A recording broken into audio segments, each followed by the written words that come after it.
uniform on the hallowed turf of Beaver Stadium. The land-grant trophy hangs in the balance.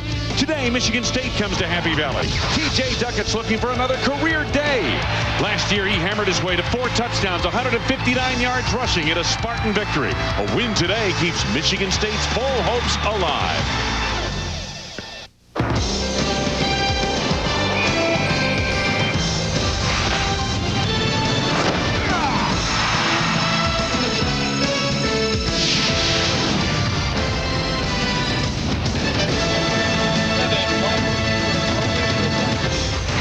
We've come to the foothills of Mount Nittany, Beaver Stadium in State College, Pennsylvania.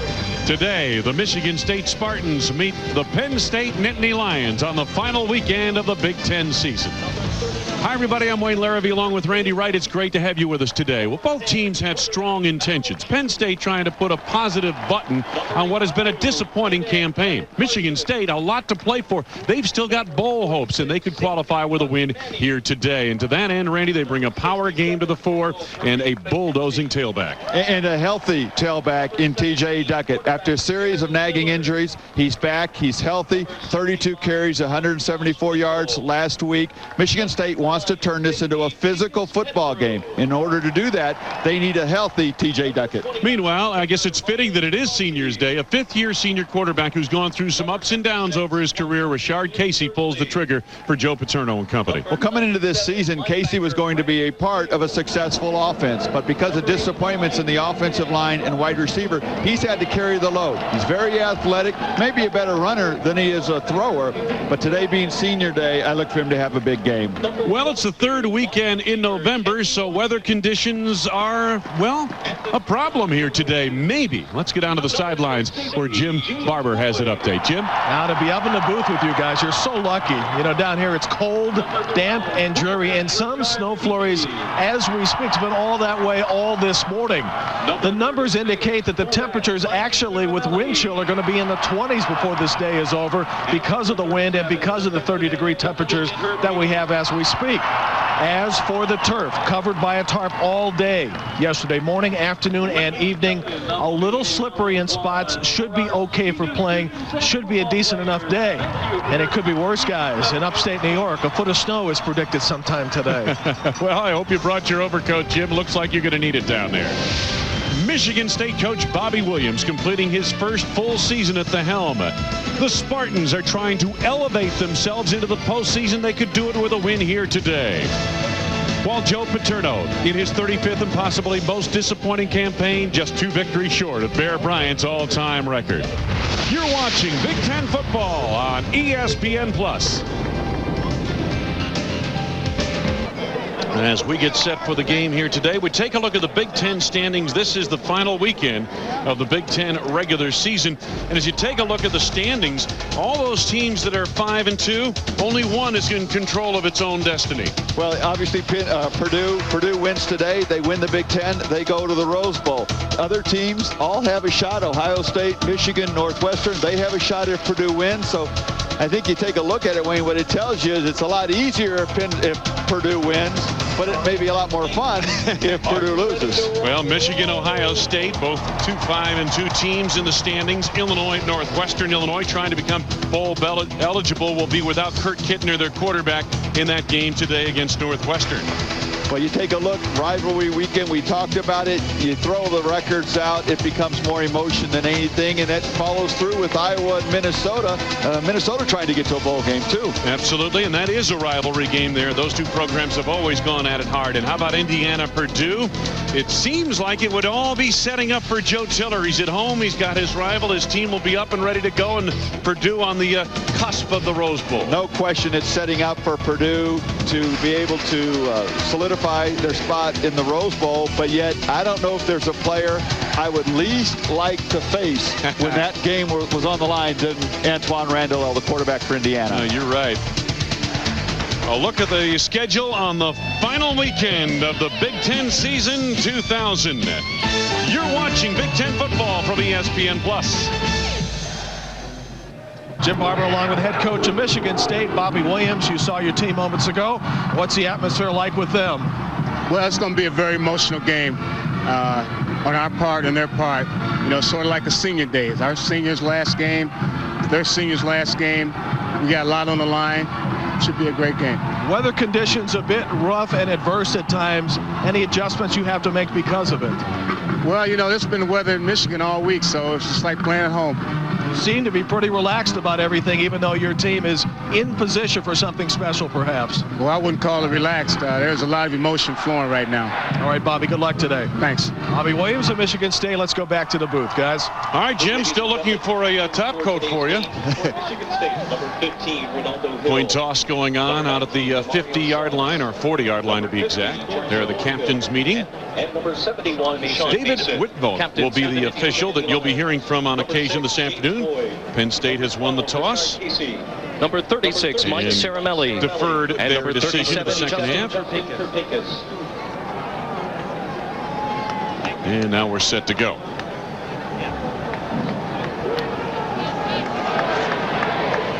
Keys to the game for the Michigan State Spartans. Here they are, Randy. We talked about a healthy TJ Duckett. I think he needs to carry the ball at least 25 times to keep the control of the game in Michigan State's favor. On defense, defensive linemen Saylor and Shaw will be a big factor today for the Spartans. Over to Penn State, they need to control that offensive line of scrimmage. That's been a problem for them all year. If they can control the line of scrimmage and give Rashard Casey some time in the passing game, then they need to make some big plays in that passing game going against the strength of that Michigan State defense, which is their secondary. Joe Paterno, his 35th season here at Penn State. A look at his record, just too short of Bear Bryant for the all-time Division I victories list. And this has been a difficult campaign. Matter of fact, Penn State unbelievably has lost 10 of its last 15 games dating back to the end of last year. And I think that's really where it started, Wayne. You go back and you look at how they were doing well last year. They were on a roll. They lost the last 3 games, and physically they just got beat up. And I think that was a sign other teams picked up on that and have played Penn State in a very physical way. And they don't generally match up well in a physical game. They like to spread things out and use their quickness and finesse. Sean Foster on the left of your screen. On the right, Little John Flowers. Herb Haygood normally returns kicks for Michigan State. He's been a little nicked up, the wide receiver. He'll play here today, but not return kicks. And David Kimball set to get things underway. Final weekend of the Big Ten season. Good to have you with us. And here's the opening kickoff. Good, strong kick. Foster lets it go over his head to the back of the end zone, and Michigan State will put it in play out of the 20-yard line.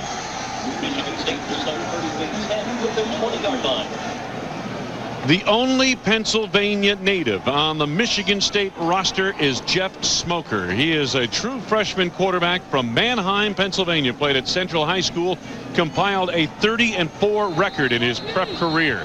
He starts for Michigan State here today. First and 10, Spartans at the 20-yard line to get things going. Duckett's the lone setback. 3 wide receivers set. That's a tight end in the slot at the bottom of your screen. Duckett stacked up initially and then driven down. Jimmy Kennedy, who had an interception at Michigan last week, the principal defender. On the offensive line, Dave Sukura leads the way for Michigan State. 3 of those Spartans, Peko, Sukura, and Mason, all have better than 100 pancake blocks this year. In the backfield, DeJuan Moss, he leads the way for TJ Duckett running from that tailback spot. Really another lineman playing the fullback position. Well, Moss, and we'll also see Travis Wilson. Very good blockers at fullback for Michigan State. Moss in the backfield now with Duckett on second down. The give, Duckett again. Good acceleration through the hole off the right side of the offensive line, and the Nittany Lions rise to the occasion after a gain of about 4 yards.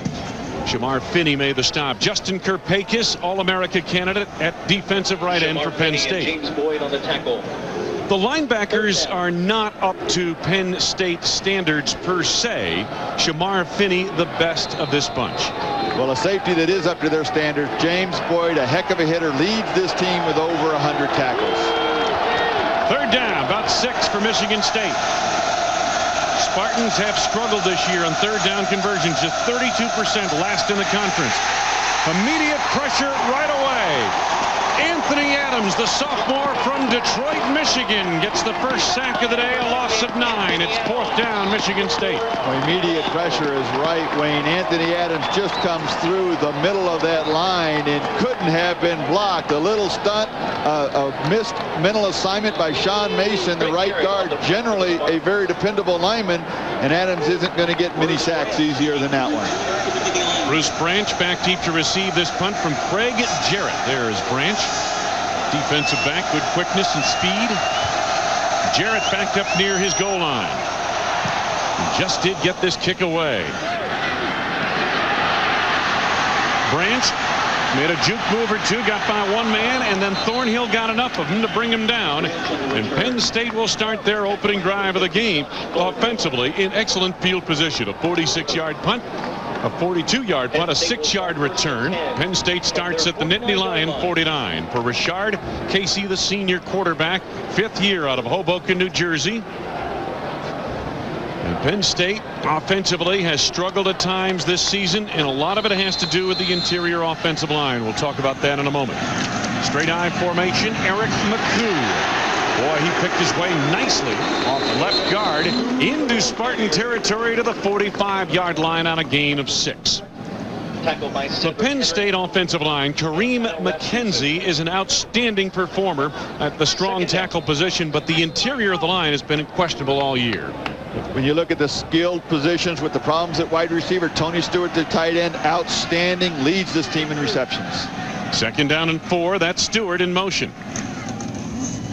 Again, McCoo, big hole to the 35-30, to the 25-20, and he's bulldogged down by Thomas Wright near the 17-yard line. 28-yard run for Eric McCoo. Penn State has not had a lot of big plays this year, but they are the ones that are controlling the line of scrimmage right now. Take a look at this hole that McCoo has to run through. He gets by Newsome right here, and then it just becomes a foot race, and Wright chases him down. But if Penn State can set that stage early, giving McCoo plenty of holes to run through, that'll help Casey in the passing game. Now 1st down, Penn State at the Spartan 17. The fake to McCoo, and here comes Casey looking to throw. Now he'll take it himself. A little cutback move there, and he gets a couple of yards to the 15-yard line. The Michigan State defense, Nick Myers up front, but they've made some changes in this defense. They play what they call a penny package. Myers on the tackle. And as you look to the linebacking core, Josh Thornhill will be in the middle of that linebacking core. Richard Brown is actually a defensive back playing the strong side linebacker spot. And of their defensive backs, Wayne, this is the strength of this defense, led by Cedric Henry and his 5 interceptions. This defense ranks 1st in the Big Ten overall. They're 17th nationally. 2nd down for Penn State and about 8 yards to go. Again, Stewart, the man in motion. They're coming on a blitz with Thornhill, the linebacker. And McCoo gets a couple of more yards inside the 15-yard line. Tackle made there by Richard Newsome. When you talk about this Michigan State defense and how solid they are and where they rank, I think that they don't have a real weakness. They only give up 145 yards rushing, 158 a game passing. So it's not as though one looks good because the other one is very poor, and that's why it's a little misleading. This defense, solid in all areas, led by that man right there, Josh Thornhill. 3rd down for Penn State. 3rd and about 5. Michigan State, one of the best in the country in 3rd down defense. Casey under pressure, gets it away, throws it over the middle, got a man breaking free. Tough catch by Gilmore, and he gets the extra yard on 2nd effort for the 1st down to the 6-yard line of Michigan State.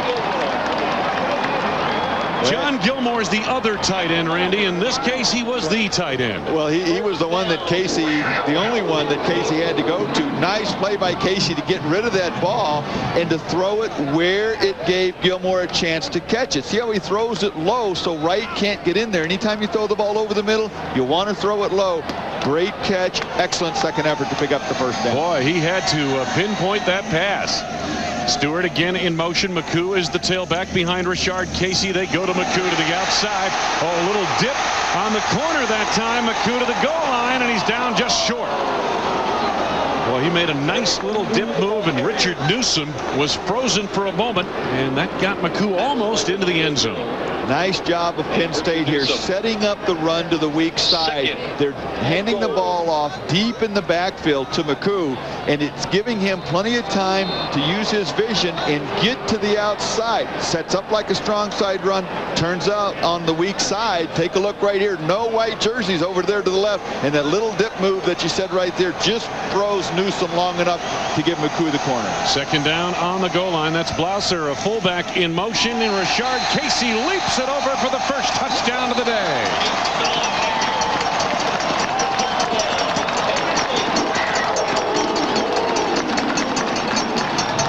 It's the kind of drive Penn State needed to have, and maybe you would expect them to come out with the emotion of senior day, playing knowing that they're not going to go to a bowl game even with a victory here today. The last time they're going to play together as a team, that emotion showed right there. Their offensive line in particular really controlled that drive. Ryan Primanti on the point after. And he's got it through the uprights. Penn State strikes first. They got good field position. 51-yard drive. Casey takes it the final lead to the end zone. You're watching Big Ten football on ESPN+. Sidelines. Jim, what was the mood for Joe? We'll go to Jim in just a moment, but take a look at the scoring drive for this first quarter here, this opening drive. There's Joe Paterno, 7 plays, 51 yards. McCoo, 44 yards rushing on that drive. Good job up front by the Penn State offensive line. A returnable kick for Little John Flowers for Michigan State. Oh, escapes a defender with a good move as he cut it back to the 25-yard line. And now the aforementioned Jim Barber. What was the mood down on the field before the game today, Jim? Wayne, surprisingly good for Joe Paterno. Might have helped that former Michigan State coach and friend George Perlis was on the sidelines, and they were kind of reliving some of the good and old times. But I really thought that something unusual that we haven't seen in a long time is Paterno smiling and joking and relaxing. And Randy, you had mentioned about the senior day and the emotion. Maybe addressing the seniors prior to this game had something to do that as well. I agree with you, Jim. I think for a coach that gets so involved with his players personally, there's some of that emotion that maybe he feels the stress is gone from his point of view also. Duck it up the middle for a couple of yards on first down for Michigan State. The Spartans came in here with very tangible goals. A win here would qualify them for a bowl game. Penn State, a little less tangible in that they just want to cap this season on a positive note. It's been a disappointing campaign here. But Bobby Williams, his first full season at the helm of Michigan State, very much a tangible goal of getting to a bowl game, getting those extra weeks of practice with one of the youngest teams in the country. That's the big difference, Wayne. Not only going to the bowl game, but you get all that extra practice time. 2nd and 8. Soft coverage on the corners. Smoker under pressure. Sacked once again. This time the other interior lineman, Jimmy Kennedy, arrives on the scene.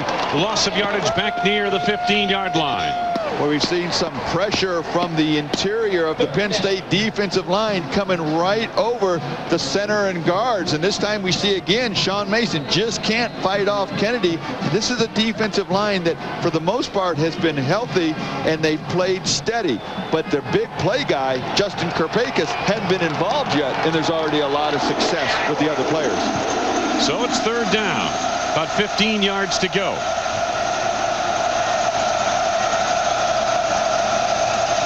Smoker with a short drop going over the top for LaVale Richardson, and the ball sails out of play. Good coverage provided downfield by Brian Scott, the cornerback. Michigan State 1, 2, 3 and out once again. Michigan State wants to get this into a 3rd and short. Success running the ball on 1st down, staying in rhythm on 2nd down. But because of the pass rushing pressure by Penn State, it's forced Michigan State to get out of that rhythm, and that's not the game they want to do. Craig Jarrett, first punt in the cold climbs here at Beaver Stadium, traveled 43 yards. And this one nearly blocked. He did get it away.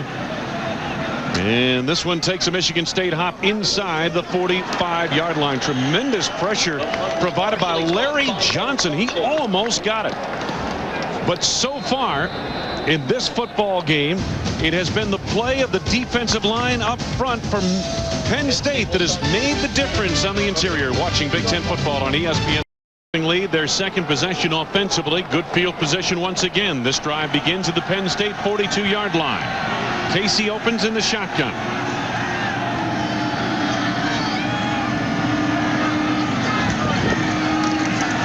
Casey, lots of time through the hands of Tony Stewart. Incomplete near the 40-yard line of Michigan State. Intended for number 89, Tony Stewart.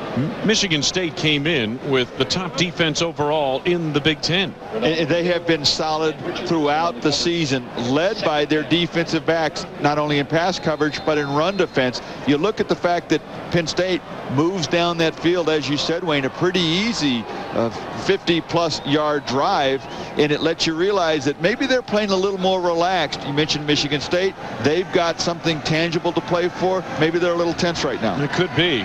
Could be the jitters of the early going, but Penn State very loose, it appears, right now, and playing well. They got good blocking there. Larry Johnson off to the races. Larry Johnson, touchdown. 58 yards.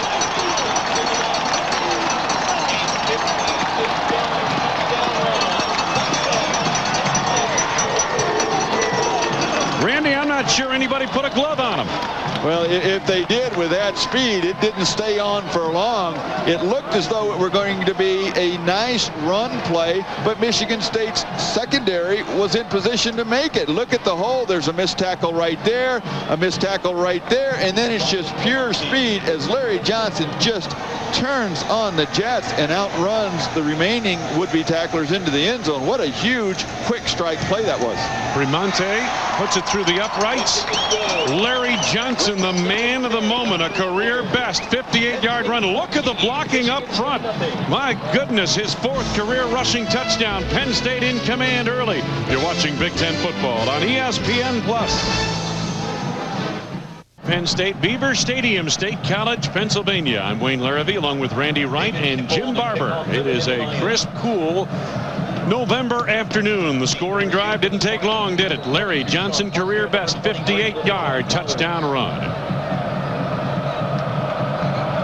Kickoff by David Kimball, his third of the day already. And that'll tell you something. Through the end zone. It'll be first down to the 20-yard line for Michigan State. Back to the sidelines, Jim Barber. Guys, as the Spartans go on offense for the third time, a big deal is trying to protect their big quarterback, Jeff Smoker. The interior linemen, you talked about the pressure they gave on the sacks to the Michigan State offense. They've been unaccounted for, and they were talking just moments ago how to account for them and get Smoker some protection back there. Otherwise, as one guy said, perhaps not an earshot. It's going to be a long afternoon here. It already has so far for Michigan State. Spartans again start at the 20-yard line. That's Baker, the tight end, in motion. He's a good one. Smoker on the bootleg, being pressured by Kirpakis. Sacked for the third time today. This one back near the 11-yard line. Sacked by number 37, Justin Kirpakis. You try and run a bootleg, it usually fools the defense and is wide open, or the quarterback's got to throw it away because it's not there at all. This time Kirpakis, with his athletic ability, isn't fooled and then brings Smoker down one-on-one.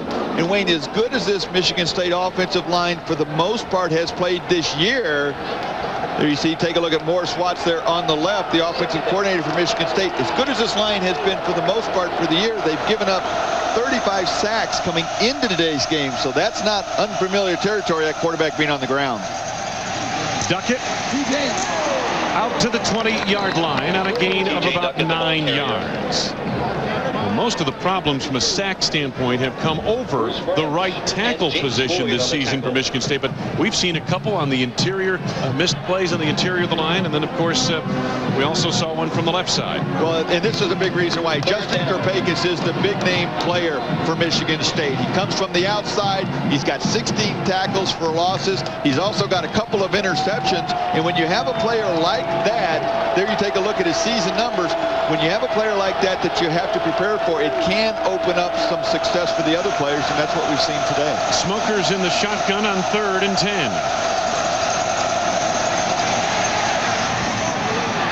Overshot Herb Haygood. LaVale Richardson Richardson was wide open toward the sidelines. They went more toward a slant type pattern over the middle.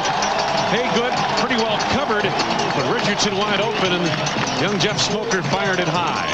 It's tough to throw that ball that deep with two receivers so close together, because the ball's in the air long enough for the other defenders to react to it. And Wayne, Michigan State offensively just is totally out of rhythm. 3 and out, 3 straight drives for Michigan State. Now it's 4th down for Craig Jarrett, once again backed up inside his 10-yard line in punt formation. Bruce Branch back deep. Good leverage into this kick now.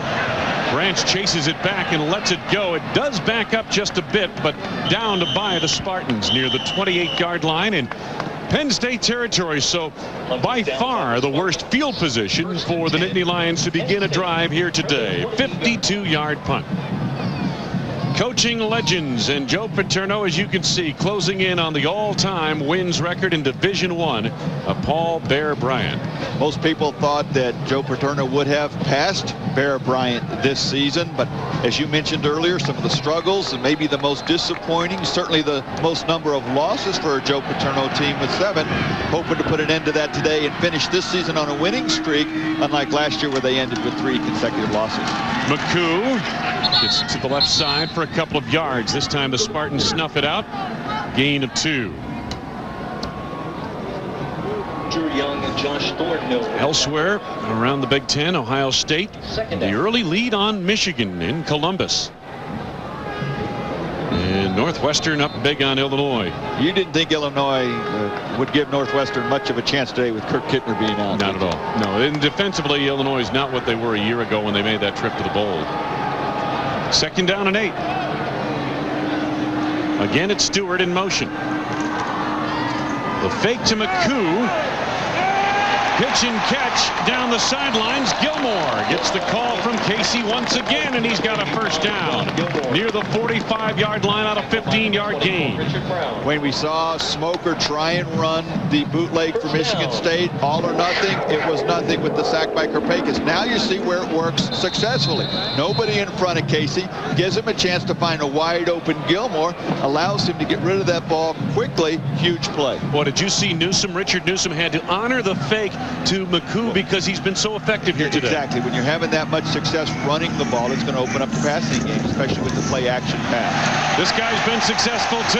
Larry Johnson, 1st down, reaching inside the Michigan State 40. Larry Johnson, the ball carrier. Wayne, these backs are not only picking up huge chunks of yardage, but they're picking up big yardage before they even get an arm or a hand laid on them. And you've got to go back and look at the defensive line linebackers. Where are these guys?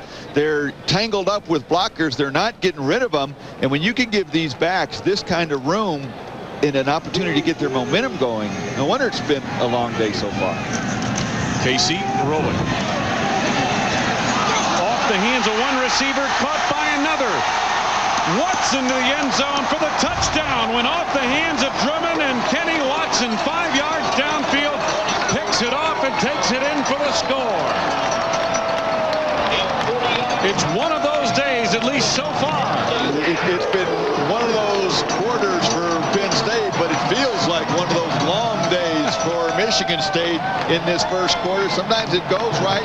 What turned out to be a poor pass, looked like it could have been intercepted, falls right into the hands of Kenny Watson, a former running back, just moved to wide receiver mid-season, turns into an easy touchdown for the Lions. Primanti out of the hold of Matt Seneca. Once again, he has it straight down the boulevard. Penn State on a 40-yard touchdown pass to Kenny Watson. Joe Paterno and company in shocking fashion have a 3-touchdown lead. Well, I think I'm starting to understand why Paterno was so relaxed before the game. Once again, when the running game is working, it opens up the passing game. Here you see an open Eddie Drummond right there, wide open underneath, but a poor throw, and then just the fortunate bounce. And Watson's in the right place at the right time. scores his second touchdown receiving this year. Now, I'm sure in your long career as a quarterback on many different levels, you've had situations like that. When you throw a bad pass, your receiver tips it into the air. Instead of the interception, it's caught by your teammate. What's your feeling? Well, we didn't have it on camera, but you look at Rashard Case and he looks over at his sideline. He just kind of shrugs his shoulders and says, you know what, guys? It's been our day, and that's kind of what your feeling is. Sometimes it's meant to be. Generally, those things even out. Yeah, and then plenty of time for them to even out here today. Foster takes it deep in the end zone. And Michigan State, for the 4th time this afternoon, will start 1st and 10 at the 20-yard line. Jim Barber, it's been an amazing offense so far for Penn State. Yes, guys. I was here 2 weeks ago in that double overtime game with Iowa, the game that Penn State lost. At halftime in that game, Penn State hadn't even scored and only had about 24 yards rushing. So 2 weeks has made a huge difference, and that relaxed atmosphere is carrying over the players right now. They're having some fun out there. Good news for Penn State, not good news for Michigan State. Jim, you go back to what I was just talking about with those things even out. It was a couple weeks ago in that loss that the pass to Tony Stewart was tipped and intercepted, which led to Iowa upsetting Penn State here. T.J. Duckett brought down by Jimmy Kennedy, Aaron Gatton, and also jumping in on that play was Bob Jones.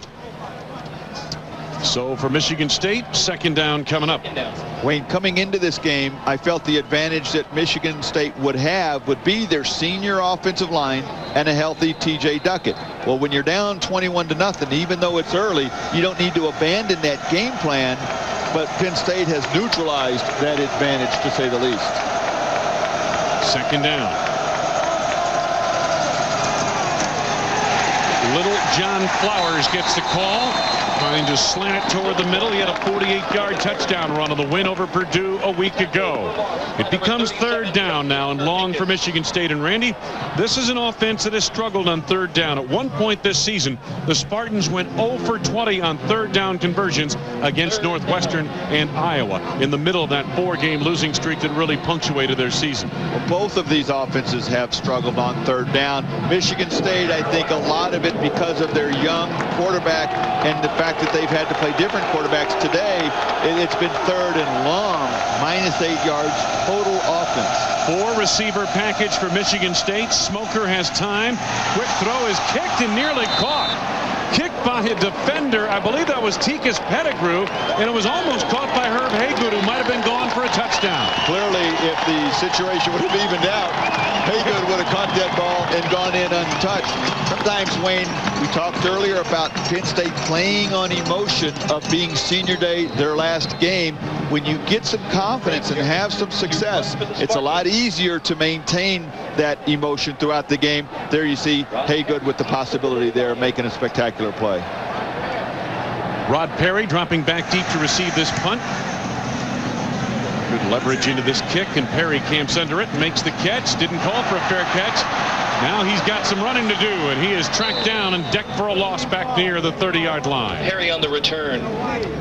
6-yard loss. Number 85, Ivory McCoy. And Ivory McCoy made the tackle. Take a look at the last play. You see the trips receivers lined up, a very short pass route, quick rhythm type of offense. And the ball just really thrown to a receiver that wasn't even expecting it as it goes off of Pettigrew's foot, as you said, and Haygood not expecting it at all. Couldn't turn around in time.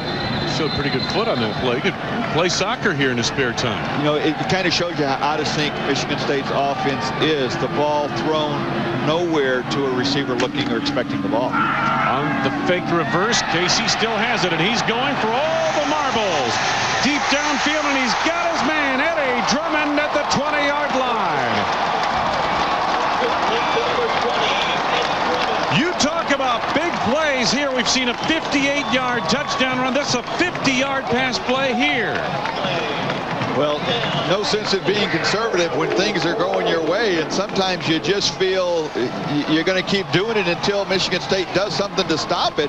Now, Casey held this ball for a long time. He's got a very strong arm, and just poorly played by Cedric Henry, the cornerback, losing track of where his receiver, Eddie Drummond, was, but also where the ball was. Eddie Drummond, the fastest of the Penn State receivers. That's his biggest play of the year. And McCoo had lots of running room, but he tripped over the legs of his tight end, Tony Stewart, at a loss of a couple of yards back near the 22-yard line. It was actually, Wayne, that's probably the best defensive play Michigan State has had today. I don't mean to sound sarcastic, but there's nothing Michigan State has done to stop them, and that was really another open territory for McCoo to run through, and he kept it down. Second down at about 12 at the Spartan 22-yard line. Motion once again from Stewart, the tight end. Casey rolling that way. Now he tucks it. Gets a block from McKenzie. Got a first down as he's roped out of bounds on the far side. Penalty markers fly late. Late hit out of bounds, I believe, will be the call against Michigan State. And now some extracurricular activities going on. Cedric Henry and Kenny Watson going at it. More flags fly. And they're doing it down near the student section as well. That's not going to help matters.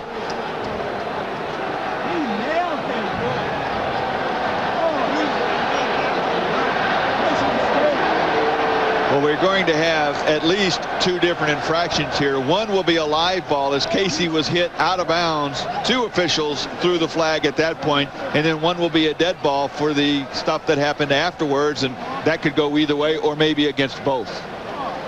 David Whitboat is taking in all of the evidence, and he will arbitrate this one way or the other.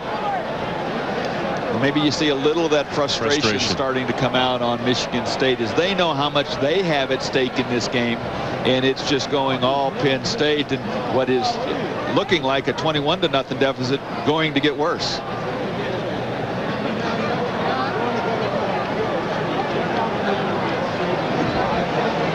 There are multiple penalties. At the end of the run, dead ball, personal foul, late hit, defense, half the distance to the goal line. After the play, dead ball, personal foul, defense, dead ball, personal foul, offense. Those penalties will offset. First down. So it'll become first down for Penn State, and off that penalty, the football inside the 5. Bobby Williams looking on, not happy at all. Watch this play right here now. Casey heading out of bounds, trying to get the first down though, Randy, as he heads down the sidelines. Well, I think he realizes right there he's going to get hit. Clearly is going out of bounds, is out of bounds as Thomas Wright comes up and just throws a shoulder right into him, and the official right there seeing that coming already had his hand on his flag. McCoo picking his way off the left side of the line for a short gain down to the 3. Let's take another look at this hit from another angle. Watch as he's out of bounds. See if we can see the official right there's already got his hands on the flag, saw that coming, and was just kind of tempting Thomas fate. If you hit him, I'm going to throw the flag. Both officials saw the same thing, and Penn State picks up valuable yardage at the end of that run. Inside of 30 seconds to go in this first quarter, the red zone situation for Penn State this season. We got a power formation going. Casey comes up throwing out of it, and he'll take it in himself. Touchdown, Nittany Lions. It's 27-0 on a 3-yard touchdown scamper by Rashard Casey. 4th rushing touchdown of the season for Casey. Make it his 5th, his 2nd today. We talked earlier about how he can beat you with his feet, maybe even a little more so with his feet than with his arm. And when things open up like that, he's got the quickness to see the hole, and he is really kind of taken this offense on his shoulders, Wayne, the last 4 or 5 weeks, and they've put more on him because of the other problems that have come up. Provenzi's extra point is good, and it is 28-0 Penn State. But these two schools have played some wild games over the last couple of seasons. I got a feeling this one a long way from over, but nonetheless, it's all going in favor of the homestanding Nittany Lions here today. Take a look at the touchdown here as Casey runs the bootleg again. Really doesn't open up for him right away, but as no receiver opens up, he sees the field open and just clearly can walk right into the end zone. Pretty good coverage that time as Michigan State recognized that play early. Here you look at it from Michigan State's perspective. Nobody's even looking into the backfield to try and stop Casey. You know, when you're in a situation, we saw Casey earlier complete a 40-yard touchdown pass, a bad pass tipped by Drummond into the hands of Watson, as this is the latest drive for Penn State. Do you get the feeling when those things start happening, Randy, that you're almost invincible? Yeah, you do. As things are going your way and luck's on your side, and I think that is a big part of it. Sometimes you think you can do things that you can't, but it works out for you, and you just keep trying to do it until Michigan State stops you. And meanwhile, Foster takes it just a couple of yards deep, thought about coming out of there, but stays in. And normally a kick that you would take out of there, try to get across the 20-yard line with, but he stayed in there, and it'll be first down for Michigan State once again from the 20-yard line in its own territory. 5th time today. We talked to Fran Gannon, the offensive coordinator for Penn State, and he told us, you know, guys, we can't go anywhere with this win. We're not going to go to a bowl game, but this is a huge game for us. We need to build on this momentum. We need to win this game. We're a better team, we feel, than Michigan State. We need to win this game, which will help us improve for next season. Smoker running option. Tyrell Dortch, the freshman, is stacked up. Kerpakis followed it beautifully from the defensive line. James Boyd, who has set a single season record for tackles made by a defensive back at Penn State, was also there. First quarter comes to a close at Beaver Stadium in State College, Pennsylvania, and the sun has even broken through the cloud cover.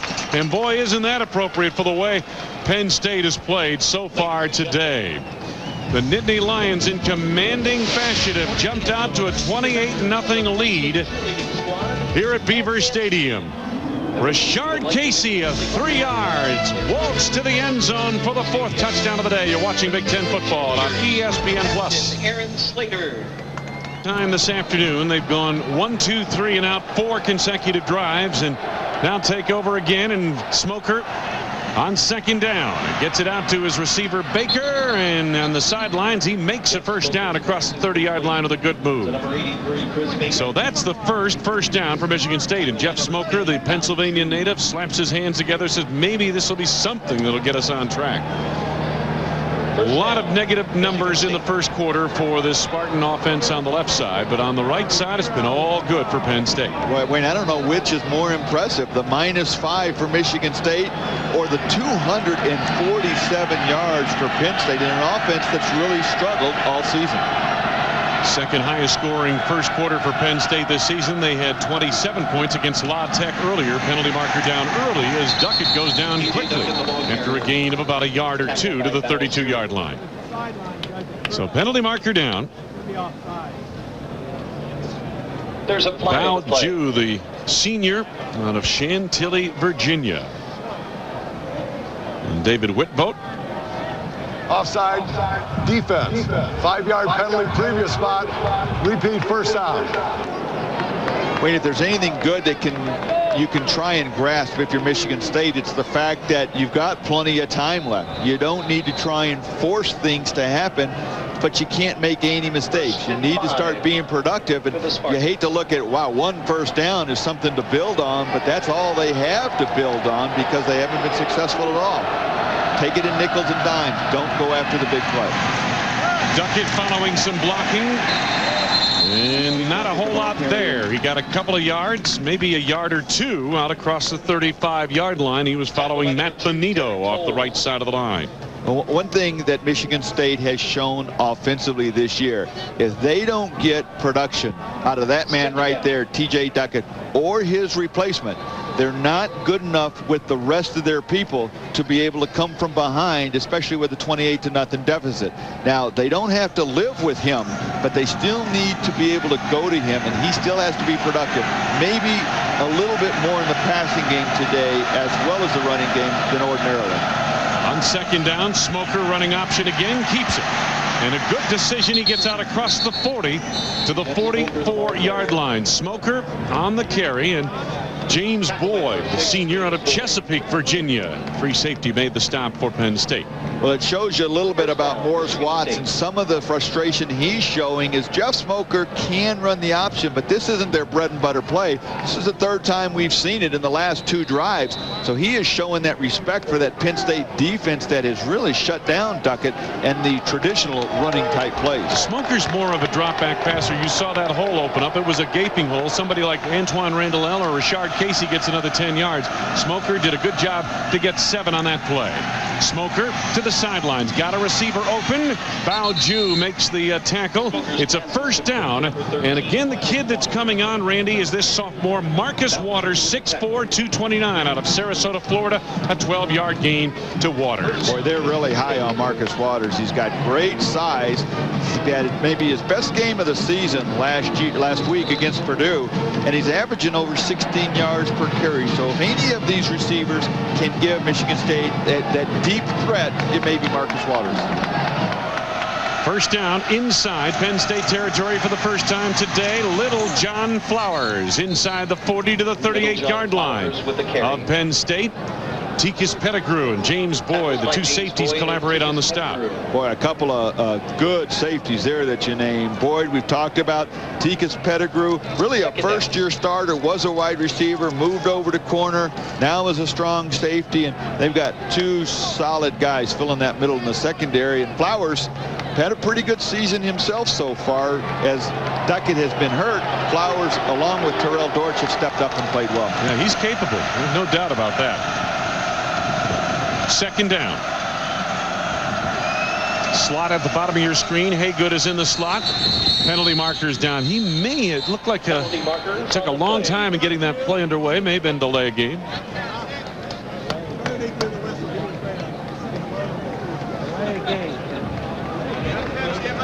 (28-0) Penn State. Prior to the snap, delay of game. Offense. 5 yards. The down remains second. Bobby Williams trying to stem the tide here. It's a pretty good drive going. They didn't need a 5-yard penalty there. Not that you ever do need a 5-yard penalty. Well, Michigan State finally had a little success on first down, and they give it right back with a mental mistake. Second down and 9. 3 receivers set for Michigan State. The slots at the bottom of your screen. Smoker rolls that way. Pitching catch with Chris Baker. Baker dives for the first down, and he's close to it. I believe it looks like he's got the first down inside the 35-yard line of Penn State. Michigan State finding some openings in this secondary, though, be it shorter passing plays. You take a look at the quarterbacks so far today. Michigan State. 3 completions for Smoker, 4 for Casey.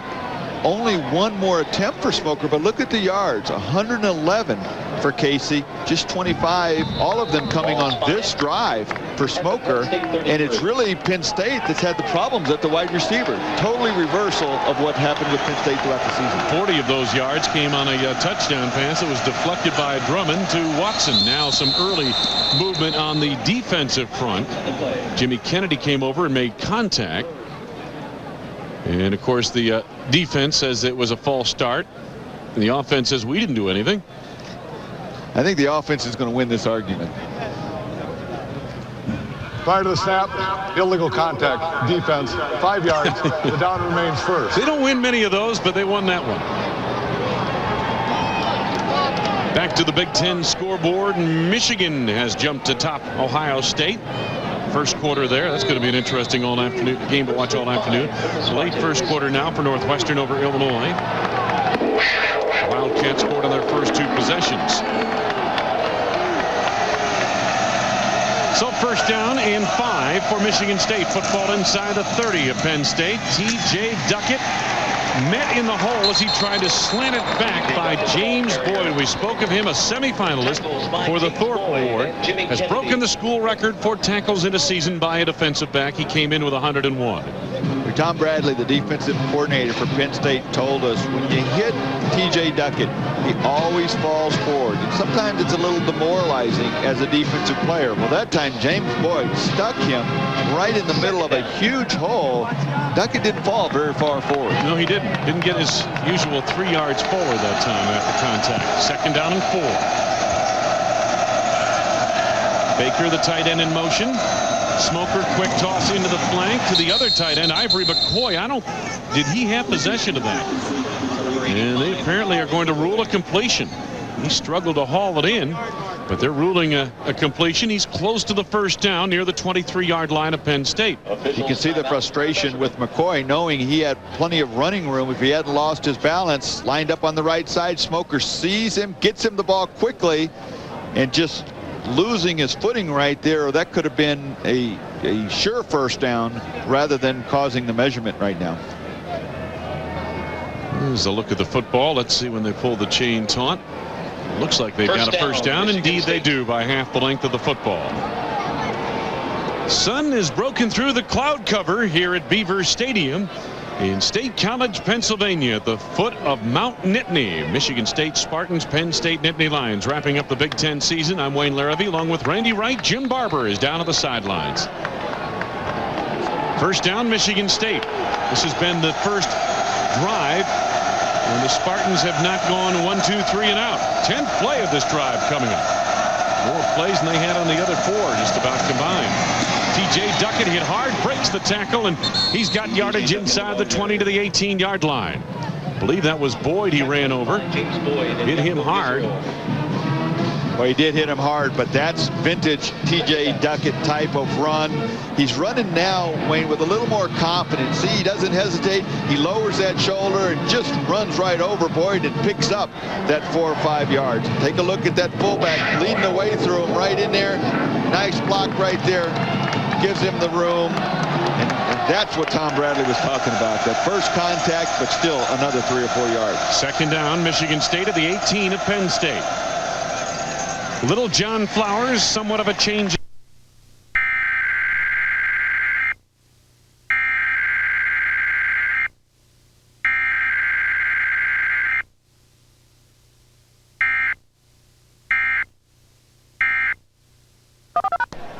Not much room there for Flowers to run through. And now with the success that Michigan State has had, if they run the ball, it may be an option type of run. It's one of the few running plays that has worked for them, but they've also had some success lately sprinting Smoker out, hitting one of their tight ends in the flat. Well, it's 3rd and 3 for Michigan State.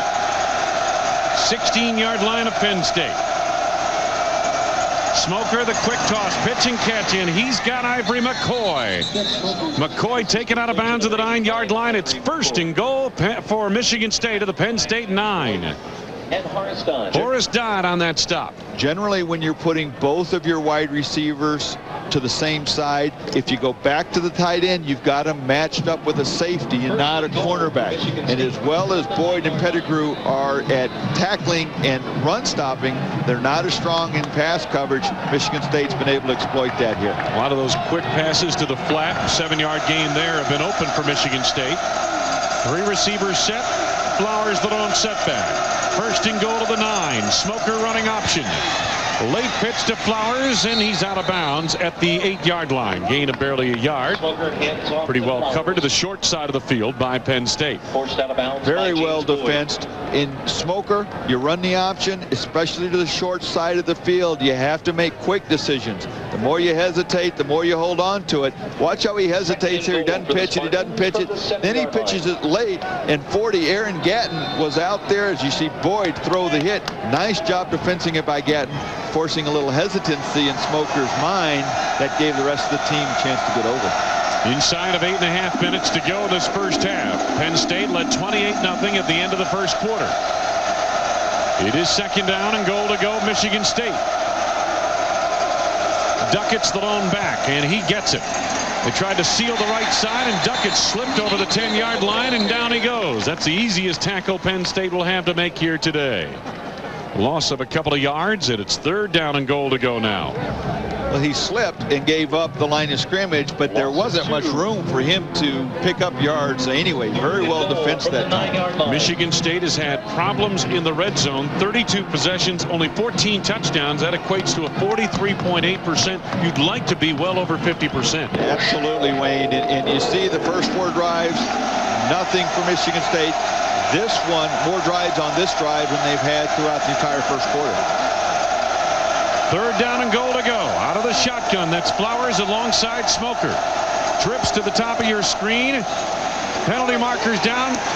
Pass into the corner of the end zone for Waters, the 6'4" sophomore. Broke it up, but I believe it was the Nittany Lions violating the neutral zone on that play. Flanks on the play. So the officials sort things out. Not a bad call offensively for Morris Watts to go to the tall receiver in his core.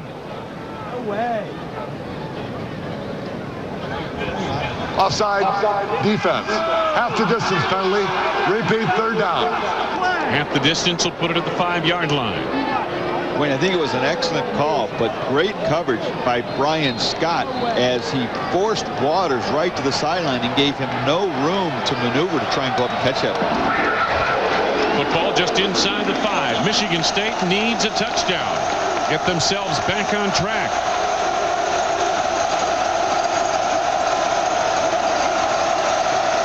Smoker takes the snap from Otney. Quick little slant dropped on the play by Ivory McCoy, his tight end.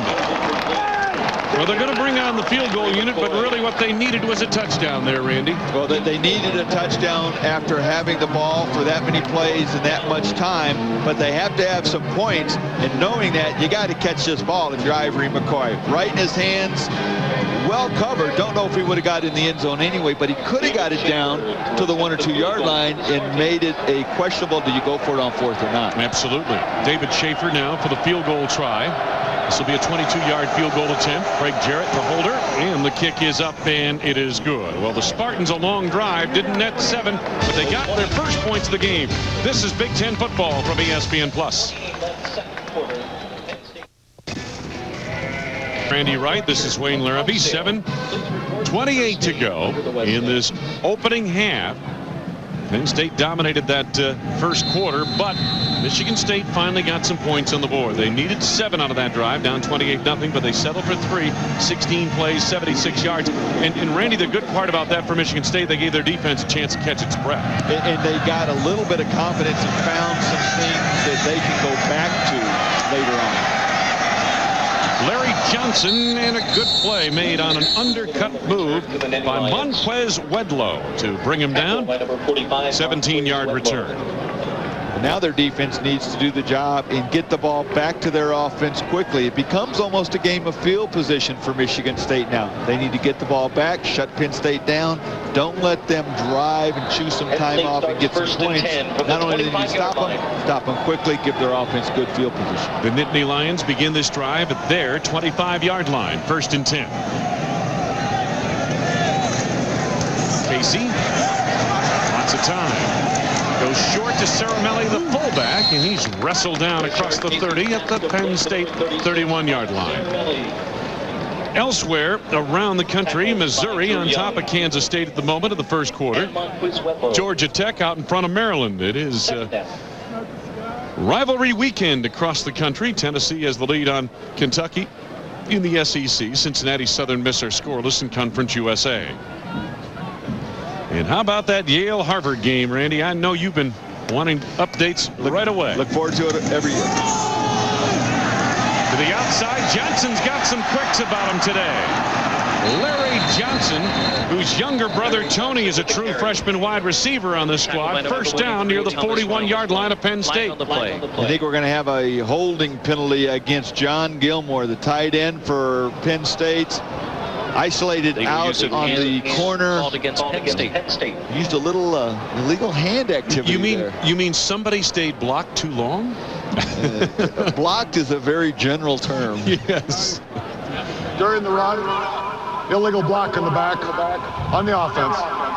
10-yard penalty from the spot of the foul. Repeat, 2nd down. So 2nd down coming up once again for Rashard Casey and company.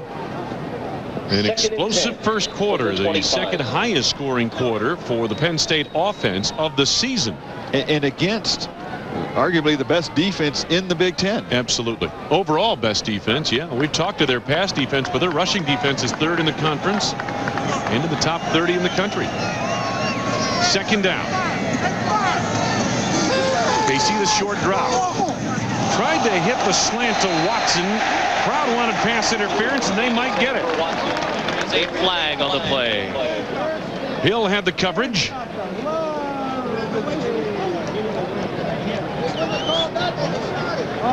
We'll see if they call it pass interference. Indeed, they do against Michigan State.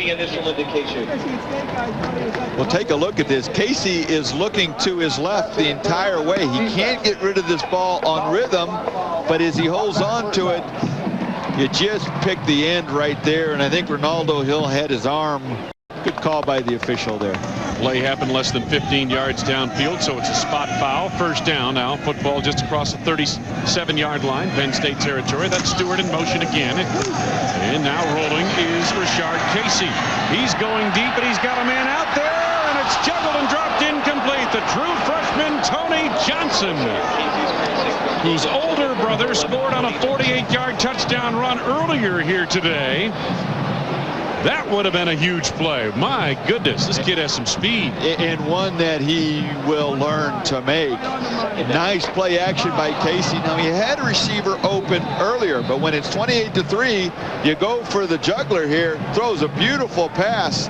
And Johnson, no, you got to make that catch. There's one where you just got to catch it. Now, in his defense, he was a running back in high school. He's a true freshman. He didn't want to play running back because his brother's a running back. Exactly. So this is his first year as a wide receiver. And their father is Larry Sr. is the defensive line coach here at Penn State.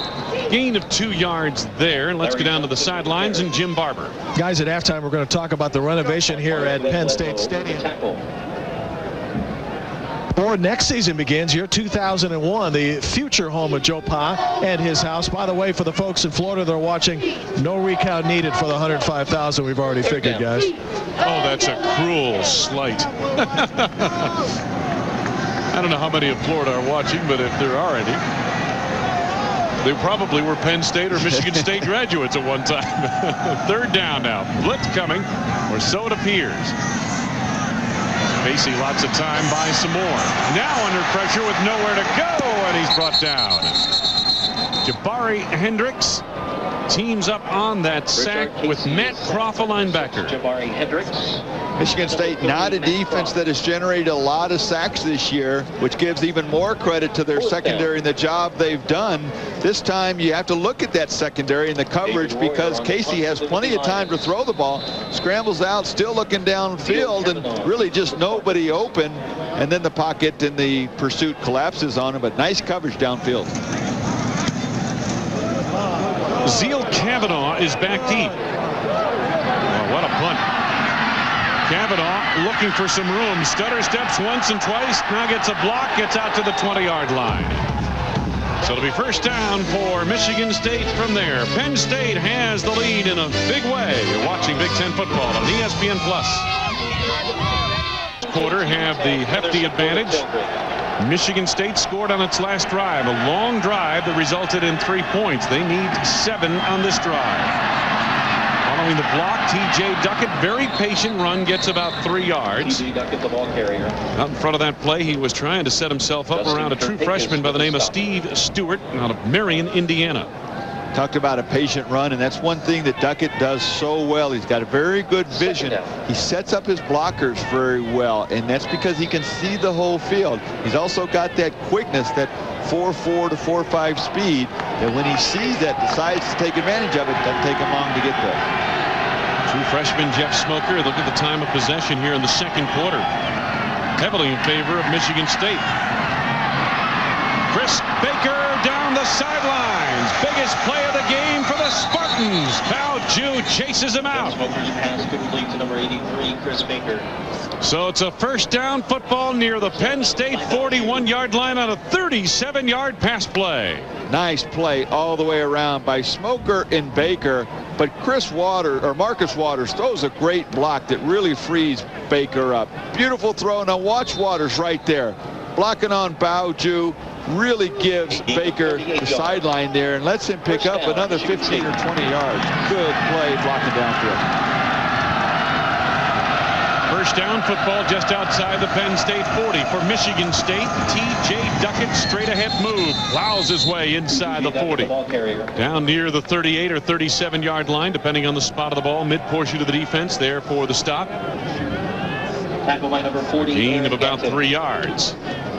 And Michigan State has got to be thinking touchdown right now. Not necessarily on this play, but this drive.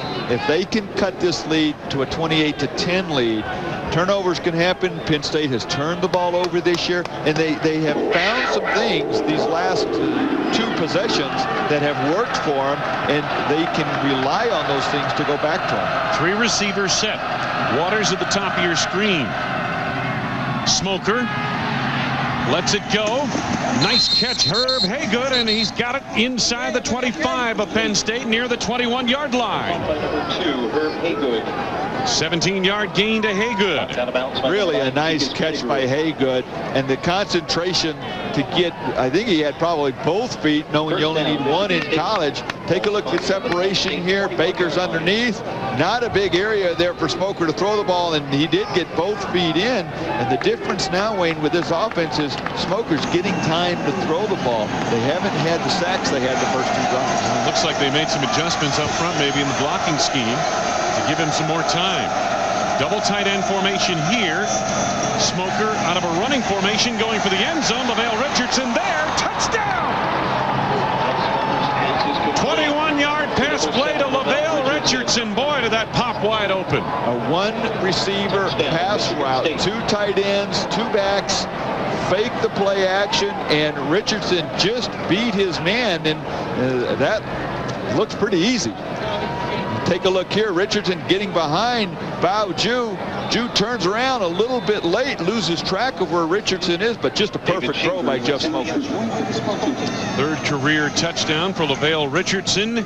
David Schaefer for the point after. And Michigan State down by 28 points at the end of 1 is back to within 18 points now. Richardson on the reception. You're watching Big Ten football from ESPN+. The Nittany Lion Penn State sideline, that 28-point lead down to 18. Michigan State has dominated things here in the 2nd quarter. Larry Johnson chasing this one, over the shoulder catch, and he'll stay there with it. Larry Johnson down. Another break. We'll be back. You're watching Big Ten football on ESPN+. If there's some snow in those clouds hovering above Beaver Stadium, Mount Nittany State College, Pennsylvania, one of the idyllic campuses in college football. First down for the Nittany Lions. Eric McCoo ran very effectively, I should say, early in this ball game. He gets about 4 yards here out to the 24-yard line. Wayne, I talked earlier about Michigan State building a little confidence in this 2nd quarter and having things that they can go back to. Well, Penn State needs to go back to what worked for them in that 1st quarter. That weak side running play, the deeper handoff, and the bootlegs that Casey was very effective with. These 2 teams have put some points on the board. I don't think they're done either. No. 35-28 last year. Last time Penn State won against Michigan State, 51-28 back in 1998. I don't know if 28's enough. Casey keeps it himself. And out across the 35-yard line. Jim Barber, what do you have for us? That run right there, guys, by Rashard Casey might make the Penn State bench feel a little bit better. You mentioned earlier how things were tightening up. Animated conversation between the coach, Joe Paterno, and the coordinator of the defense, Tom Bradley, as Michigan State was marching for their first touchdown. So things have changed a lot since the 1st quarter, and Michigan State's feeling a lot better about its game as you look at them on the sidelines. Over the middle, Casey just overshot Tony Stewart by a lot. I'm not sure if someone ran a wrong route there or not, but coming up at half, the National Car Rental halftime report. We'll have the scoring updates, Beaver Stadium expansion story. Jim Barber will have an update on that and the first half highlights of the ball game here today. All coming up in our halftime report. Nice run the play before by Casey, but had another opportunity there to hit his tight end, who was quite open in the middle of the field. The ball just got away from him. 2nd down.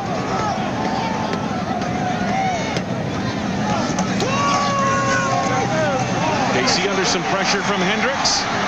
able to escape, found a receiver, and McCoo could not control it before he hit the ground with it. So an incomplete pass.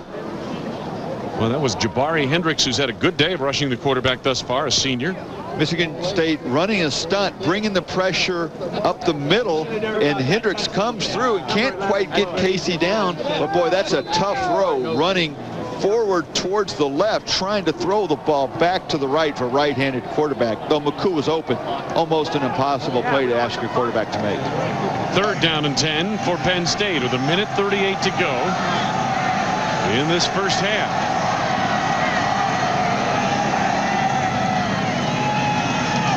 Casey from the shotgun on the keeper. Fumbled the football out of bounds. He was hit. The ball popped loose, went out of bounds, back inside the 35 of Penn State near the 34. So the total on that play was a loss of 1. A designed quarterback run the whole way, and Casey doesn't get out of bounds, doesn't really have much of a room to go to. Unfortunate to get that ball back, as that was very well defensed by Michigan State. Now, with any kind of field position, they'll have some time with their timeouts left to come down and at least get themselves in field goal range. Cedric Henry punched that ball out of the arms of the quarterback, Rashard Casey. 4th down, and here's the punt by David Royer. And Cavanaugh makes the catch near the 35. He's got yardage out to the 41-yard line of Michigan State. So the Spartans will put it in play from there. Justin Kirpakis covering that kick. 32-yard punt, 7-yard return. And good field position at the 41 for Michigan State. Boy, excellent field position here. And Michigan State has got to be coming out here with some confidence, especially the way they moved the ball through the air that last drive. 1:22 to go. Plenty of time for them to get at least in field goal range, and they don't have to make something happen. They can stay in the rhythm of their offense. They've got a 3-receiver, make it a 4-receiver set on the field. Smoker's in the shotgun. Over the middle, and he's got Richardson on a sensational catch. LaVale Richardson hauls it in. I don't know how Shamar Finney didn't pick it off. But you always tell your receivers, go after the ball. Don't wait for it to come to you. LaVale Richardson went out and grabbed that ball. Nice play. It's a 20-yard gain to the 39 of Penn State. Rushes on. Smoker this time is hammered down. Finney, the linebacker, on the blitz. Timeout now taken by Michigan State.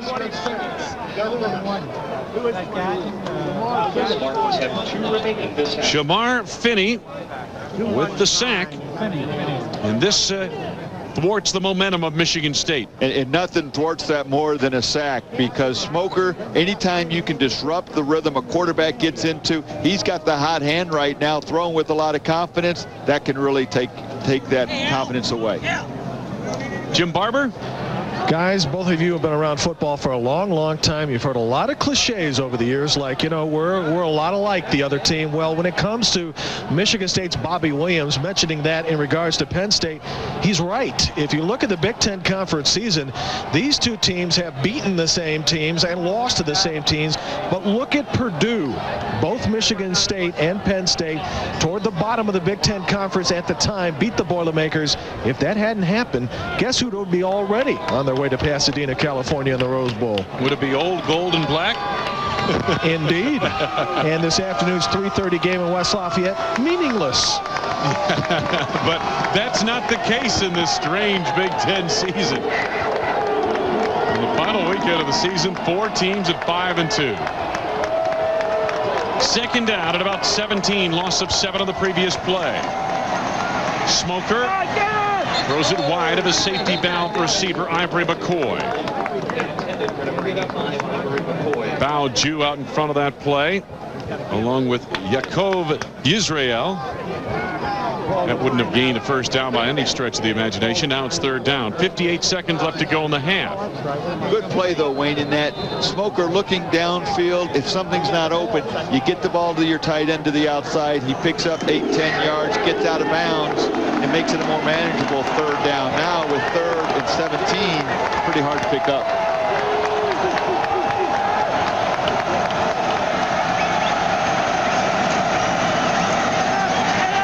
Smoker scrambling. Under pressure from Kennedy. Throws it out of bounds. 53 seconds to go in the half. Michigan State, Penn State, Beaver Stadium, State College, Pennsylvania. Wayne Larrivee, Randy Wright, Jim Barber with you this afternoon. It is 4th down for Michigan State. Wayne, you just go back to the quarterback pressures and the sacks. Earlier when Penn State was having a lot of success, it was because they could sack Smoker. Smoker got into a rhythm and was having a lot of success, but now the sack by Finney disrupts this last drive and eventually leads to this punt. Perry back deep to receive. Jarrett trying to hit the corner of the coffin, and the catch made near the 11-yard line. Or it'll be 1st down for Penn State in their own territory. 35-yard punt, no return. 47 seconds with which to work. Now, if you're Penn State, probably feel pretty good about a 28-10 lead at this stage. Don't do anything crazy. I agree with you. You go out there, you kill the ball, you get into halftime, you've sustained, you dodged a bullet right there as Michigan State looked like they were coming down to getting scoring range. Your defense stopped it. I don't think you want to do anything that's going to give Michigan State any confidence right now. Let's see what offensive coordinator Fran Ganter has called here. Gets motion from Tony Stewart as tight end. On the reverse, here comes Kenny Watson, a former running back, now wide receiver. Watson hemmed in, able to split 2 defenders, and he gets out across the 15 to the 18-yard line. A very low-risk play. You think, wow, why do you want a wide receiver carrying the ball? Well, as you said, Kenny Watson, a former running back. He carries the ball, pretty sure ball handler, not much of a risk of a fumble or anything there. You take the chance that maybe you spring one. Drew Young, the weak side linebacker, out in front of that play, brought it down after a gain of about 7 yards. Another timeout taken, this one by Penn State. We'll have an update of the scores coming up at halftime, but Michigan leading Ohio State later in the 2nd quarter now. And Ohio State go home. I don't know of anybody that has more trouble with the other team than John Cooper does with Michigan. Whether it's in Ann Arbor or in Columbus. That make a difference. Northwestern's added another touchdown. Illinois got a 2-run single in the 3rd for its only score of the game. And Northwestern's got to be kicking themselves after losing at Iowa last week. Had they won that game, coupled with Michigan State's upset of Purdue, it'd be Northwestern in the driver's seat. Woulda, shoulda, coulda, huh? Yeah, indeed. There's a lot of woulda, shoulda, coulda among the top 4 teams in the conference, who, as we pointed out at the outset of the show today, are all 5-2. 2nd down for Penn State. McCoo picks his way. Almost had the ball taken away from him and wrapped up by Kyle Rasmussen. Time winding down. I believe they're going to let the clock wind down to the end. No one's going to stop the clock here. 3rd down. 3rd down coming up for Penn State. Well, the sun's shining through the cloud cover at the moment. Perhaps that's appropriate for Penn State, because their bright 1st quarter has given them an 18-point lead by halftime. Michigan State, trying to become bowl eligible, needs to overcome that 18-point deficit on the road in a tough place to play, State College, Pennsylvania. Jim Barber down on the field with Joe Paterno. Jim?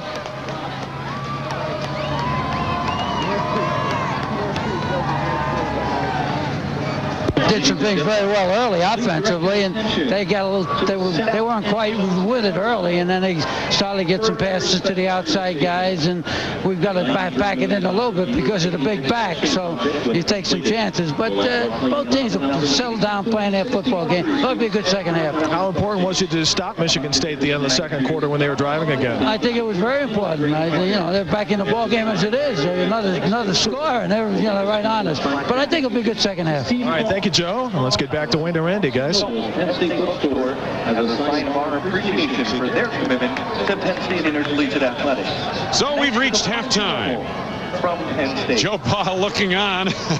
Figurine. That's Joe Pa from 30 years ago. Maybe. Might be. Penn State jumped in front early in this football game. Larry Johnson, 58-yard touchdown run, Penn State's longest rush of the season, and that helped trigger a 28-point 1st quarter. You're watching Big Ten football from ESPN+. broadcast booth. And Randy, the first half of play, I mean, I said it was a story of 2 quarters. It was the big first quarter, though.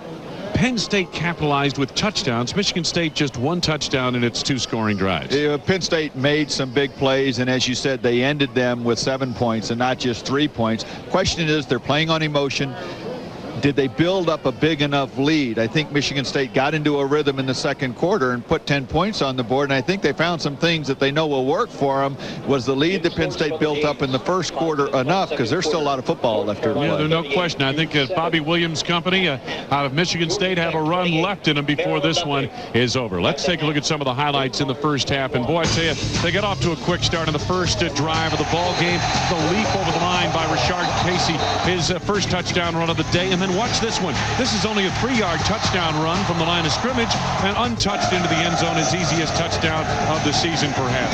LaVale Richardson gets loose. Jeff Smoker finds him in the corner of the end zone. Very nice play as Penn State had to respect the play action because Michigan State had been running the football effectively. The yardage? You take a look here, 273 yards for Penn State. That's really good, but they had 247 after the first quarter. Michigan State almost nothing in the first quarter. All of that coming in the second quarter. And the time of possession heavily in favor of Michigan State. We talked about it. Michigan State is a physical football team. Penn State does better against teams that are more finesse, that spread you out. The Spartan power in that first half, I don't know if it wore down the defense or not, but this man, Rashard Casey, got off to a great start, got Penn State into scoring position, capitalized in the red zone on scoring drives. Michigan State down 28-0 at the end of 1, although they did get into some of their rhythm in that second quarter, as Randy pointed out. It was not enough to get really back into this ball game yet. But 28-18, Randy, 28-10, an 18-point lead for Penn State. You wonder, is that enough for the Lions to sit on? Well, I think, as you said, Casey's been the go-to guy. Michigan State, they've got enough time, but they can't afford any mistakes. Kickoff is coming up next. And we're set to go for the second half here at Beaver Stadium. You're watching Big Ten football on ESPN+. Beaver Stadium, State College, Pennsylvania. Nittany Lions with 28 first quarter points have an 18-point advantage over Michigan State. And we're just about set to go. And as the sun sets just a bit, what little sun there has been today, the leaders at halftime.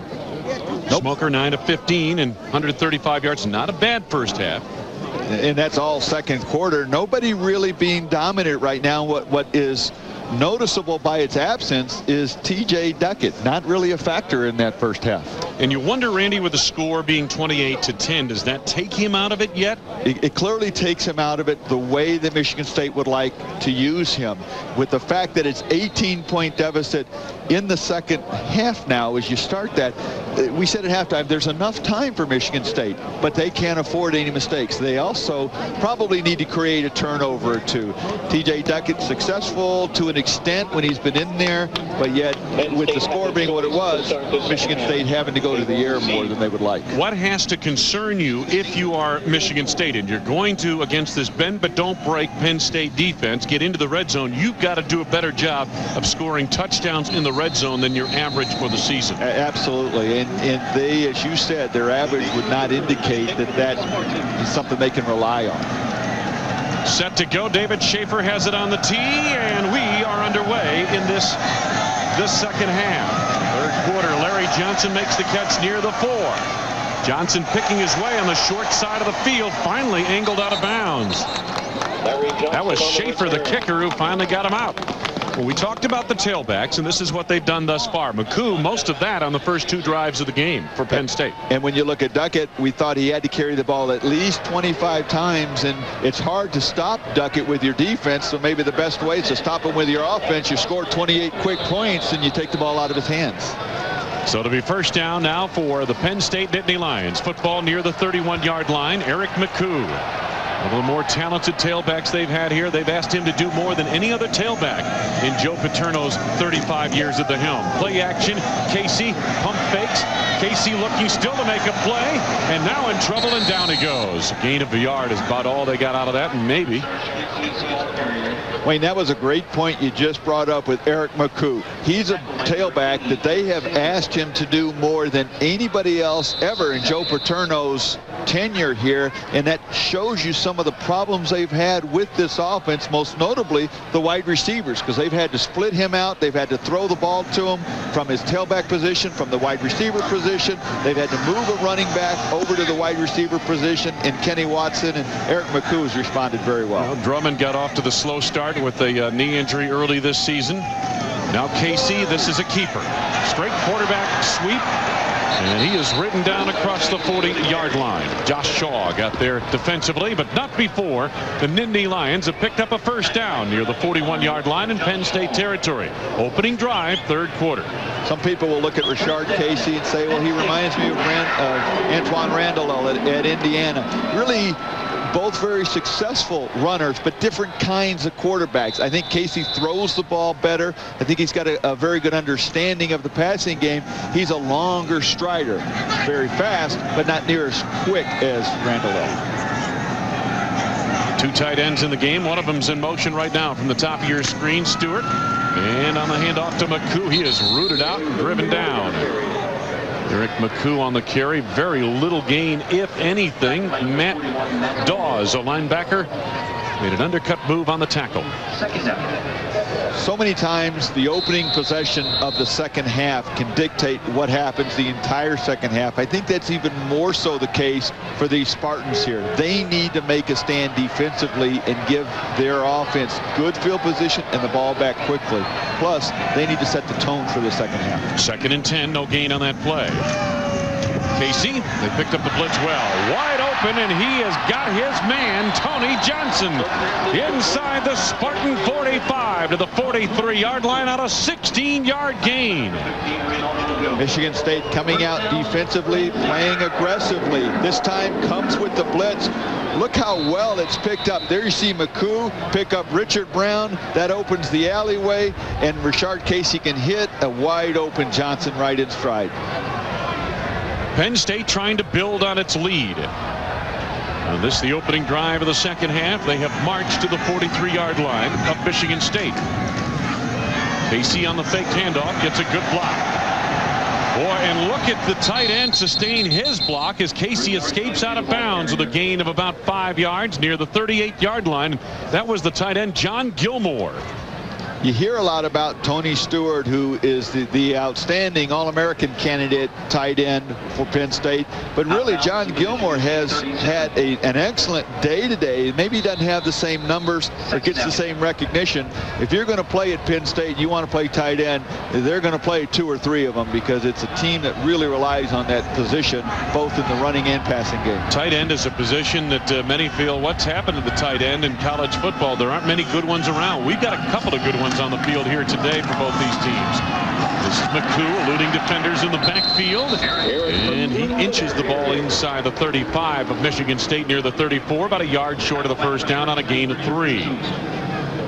Eric McCoo, again, a lot of times he gets hit in the backfield. He's got to make something happen on his own. We just talked about the tight ends blocking. Here you see John Gilmore does a nice job of screening off Richard Brown, and that causes just the fact that he's there doesn't allow Brown to get a clear shot at McCoo, and that doesn't look like a great play, but it leads to another 4 or 5 yards. And they're close to the first down, 3rd down, and about 2. Casey got the running back in front to block for him. Eric McCoo, and Rashard Casey angled out of bounds on the far side, has himself a first down at the Spartan 31-yard line. The man who knocked him out or chased him out was Richard Newsom. Boy, what a wide open field for Casey to run to, led by Eric McCoo. We talked about him being a wide out and running back. Well, watch him block right here. He comes up against a pretty good safety right there in Richard Newsom and just throws him 4 or 5 yards backwards. Nice block that time by McCoo. Not a very good defensive play by Newsom. You got to stand in there and take that blocker on. First down to the 31-yard line. In Spartan territory, and on first down to the shotgun. Rashard Casey under a blitz from Richard Brown. Hit as he pop flies to the right side. Eric McCoo juggling, catches it in the end zone. Touchdown! Oh, what a play on both ends! 31 yards.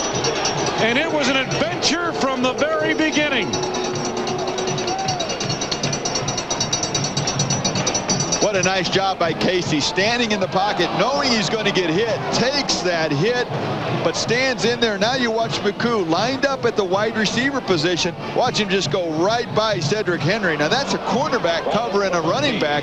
You want that kind of matchup if you're a defensive coordinator anytime. That time McCoo took advantage of it, goes right by Cedric Henry. Bramante for the point after. Through the uprights, it is good. Eric McCoo on the touchdown reception. Watch this juggling act down the sidelines. Latch on in the end zone for the score. You're watching the Big Ten on ESPN+. Scores first in the second half. Something Michigan State could ill afford to allow happen. Absolutely, and they looked as though the first couple plays they were playing aggressively, had him shut down. Shard Casey, though, makes some plays, turns it into a touchdown. Foster coming out of there with it. Short of the 20-yard line, they'll start near the 19. Horace Dodd made the tackle, and it'll be first down for Michigan State. And you mentioned that they play on a very thin rope right now. Michigan State does. No mistakes offensively. They can't afford any mistakes. They must be very efficient and finish with touchdowns at this stage of the game. And now they have to start creating plays. They can't just rely on a player to turn something into a big play. They have to start borderline forcing the issue. 3 receivers set. Duckett the long setback. Smoker, the Pennsylvania native, to Richardson on the sidelines. Richardson finally angled out just short of the first down across the 25-yard line. A gain of about 9 yards. Jim Barber, you had an opportunity to visit with Bobby Williams just before the start of the second half. What did he say? One of the emphasis points was patience, guys. We still have a lot of football left to play, and what we did in the second quarter was very positive, so we're getting back in the football game. Now, obviously, what happened in the start of the third quarter may negate some of that, but he feels he's got enough in his offense and enough weapons to get back in this game. And remember last year, a 3-touchdown deficit for Penn State before they came back and nearly won it. Now some movement up front. Contact made by the big defensive tackle Anthony Adams. The defense thinks they were drawn off sides by a false start by the offense, and we will see. David Whitvote has to ward everybody off. Prior to the snap, false start. Offense, 5 yards. The down remains second. This time the charge by the defense was valid. There haven't been a lot of penalties today, Randy, but it seems like when Michigan State gets one of those false start penalties, it backs them up almost beyond repair. Well, it happens at the most inopportune time. They get a lot of yards on first down, put themselves in a nice position, then they give it right back with a penalty. Second down now and about 6. Duckett. He draws a crowd and moves that crowd forward close to the first down near the 29-yard line of Michigan State. There were a bunch of people in on that tackle, including Jimmy Kennedy, but the principal defender was Justin Kirpakis. You see the number 37 on Kirpakis and you keep thinking linebacker. He used to be a linebacker. He's turned into an excellent defensive end. Take a look at the downfield blocking by Richardson here. See a little ruckus going on, a little hand shoving and stuff, and then you see, okay, play's over, no one's hurt, okay. Go back, play again. That's a dance. They teach that in ballrooms all over the country. It's just as valuable to learn how to look busy and not be busy as it is to actually do it. And when you're wide out in the defensive back, there's a lot of that going on. You know, it's when they get into those, it's the film sessions on Sunday that lead to that kind of behavior away from the ball. You know what? You want to make sure, because the coaches' films see all. You don't see it all here on television, but the coaches' films see everybody, all 11 players on offense and all 11 on defense. And Lavelle Richardson is a heck of a blocker and often is a vital key to the big running plays Michigan State has had this year. Double tight end set. Smoker under pressure. Penalty marker is down. Pass nearly intercepted by Gatton, intended for Ivory McCoy. Going to be a hold in the offensive backfield on the Michigan State Spartans. You talked about Kerpakis, and he wears that linebacker number and has been a good linebacker. Now he's turned into an outstanding defensive end, and he still has that speed, though, that you grew accustomed to as a linebacker. And he just causes havoc when teams try and do those things like that, sprint their quarterback out and do other things. Take a look at the right guard, who has had a good season, Sean Mason, maybe their best offensive lineman. And he's had a good season, but he has really struggled today. Take a look right there, the takedown and tackle of Anthony Adams. It's really been the Penn State defensive line that has dominated this game, and Sean Mason really has graded out outstanding all year. Really struggled today. Yeah, and that's been surprising. It didn't seem like there were this many penalties called in the game already, but 2 of those just on this drive against Michigan State. On 1st and long, they set up a screen. Little John Flowers across the 20, doesn't get a whole lot. Penn State defense, Randy, today looks very quick. Finney and Jew on the stop. This Penn State defense is playing with a lot of emotion and a lot of heart, and it's what you would expect with senior day. Even after a disappointing season, they've got a lot of players with a lot of pride. That time that play looked like it was going to be set up perfectly and turn into a long play, but Shamar Feeney and Bao Ju came up and really went right through the blockers and stopped it for a very minimal gain. These seniors have been through a lot of wars and a lot of success. They've been to 3 bowl games prior to this season. Now running out of the shotgun.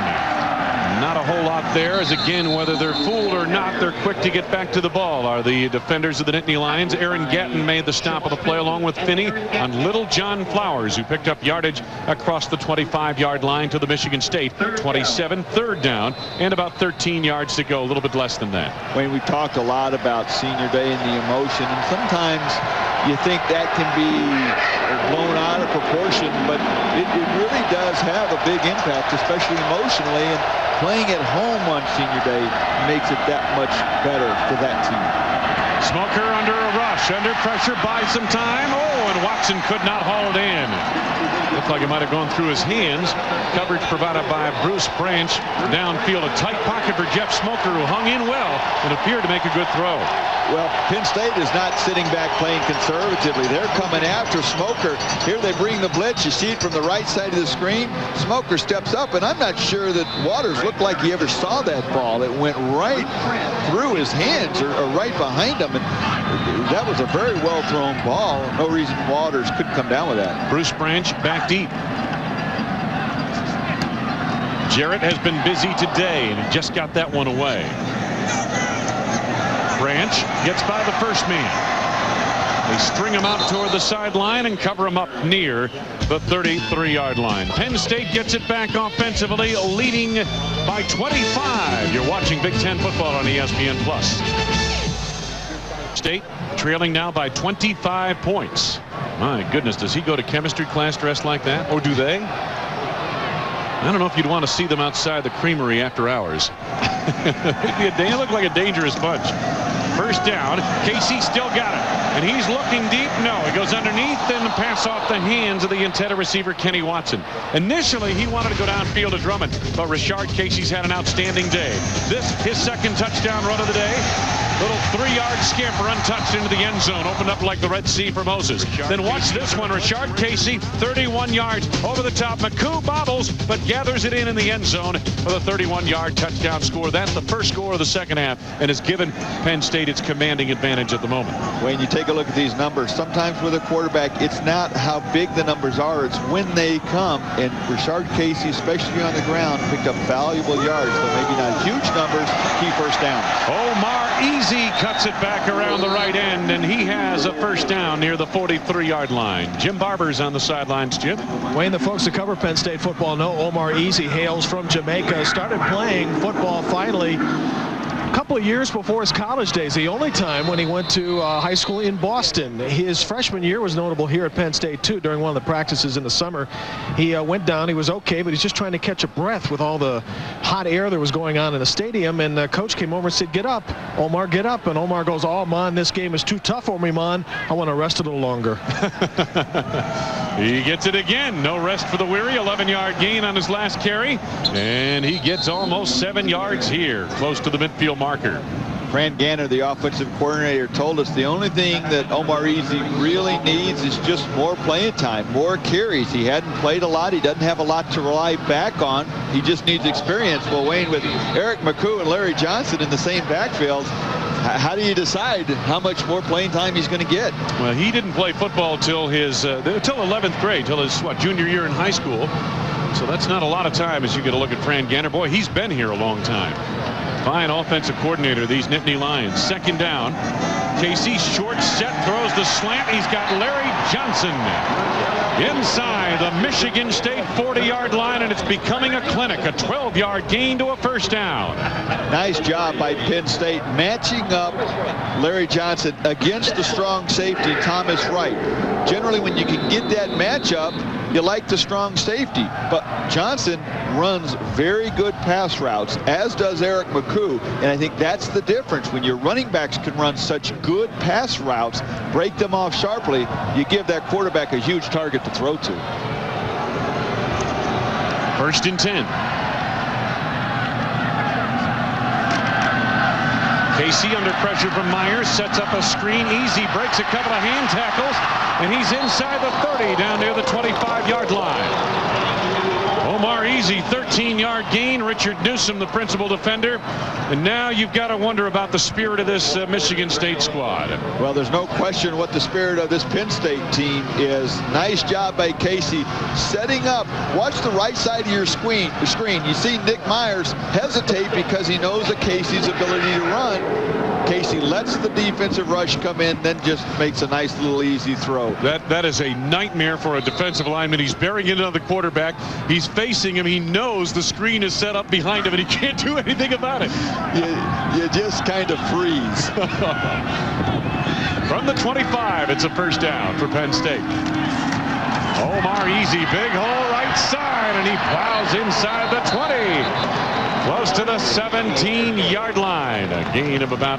And they are beginning to shred them up front. And there's a lot of, I mentioned, what about the spirit? These two teams, there's a lot of anger on the field. I can tell you that much. Well, I think there's a sense of embarrassment setting in for Michigan State as Penn State's had their way with them. Nice blocking up front. Easy doing a nice job of finishing that off. But Wayne, if you look at Michigan State, there's no reason that they should have come out as flat as they have today with so much to play for, with some of their injured players back and healthy. Penn State over 200 yards rushing, and this one almost picked off by Ronaldo Hill, and he would have been gone. Intended on the play for Kenny Watson. Hill almost picked it off at the 10. It would have been 90 yards to the end zone untouched. Oh, maybe best known for that interception against Ohio State a couple years. This one, same side of the field as Hill, makes a nice play to get in front of it. One of the few poor decisions Casey has made. You got to make that play. Here's a senior who's been playing a lot of games. You got to make that play, maybe turn this game in your favor. Johnson, 1st down inside the 15-yard line of Michigan State. What is surprising about this game here today, Randy, is that Michigan State comes in as a smash-mouth type of football team. Penn State, more of a finesse team in the 2 trenches. Penn State's had most of its trouble up front, especially on the offensive line, but they have dominated the line of scrimmage today up front. This looks like Michigan State. This is the hard type of run, the smash-mouth type of football that Michigan State wanted to play. Penn State doesn't necessarily play very well. Today, they've done an excellent job with it. Tony Stewart's the man in motion. Deep handoff, Larry Johnson, and up the middle for short yardage. Maybe a yard down to the 12-yard line. It has been a reversal of what we thought in sizing up this ball game coming in. Michigan State's been a team that Penn State has always had trouble matching up with, even in some of Penn State's better seasons, this not being one of them. And you go back to, Wayne, what we thought would be keys at the beginning of the game. Penn State, they needed to control the line of scrimmage. They've done that. They've made big plays in the passing game, something they haven't done all year. Duckett needed at least 25 carries, hasn't had near that. And the defensive line, Saylor and Shaw, have been no factor. Eric McCoo's at the top of your screen. It looks like a false start on the offense coming up here. You know, you asked the question, and a valid one indeed. about Michigan State coming in here and appearing to be flat. Here's the call from the official, David Whitboat. Prior to the snap, illegal snap. Offense, 5 yards. The down remains seconds. Outside of the offensive line, where they have 4 seniors starting here today, this is a very young Michigan State team, and isn't it tough to gauge how a team will come in regardless of what's at stake? A young team like that? You know, it's always hard to gauge in college where your team is going to come in and play. It's particularly. But I think you need to be able to count on your guys to come up. They celebrated that win over Purdue. Second down here now. KC sets up a screen pass. Omar easy. Touchdown. 17 yards, and that was too easy.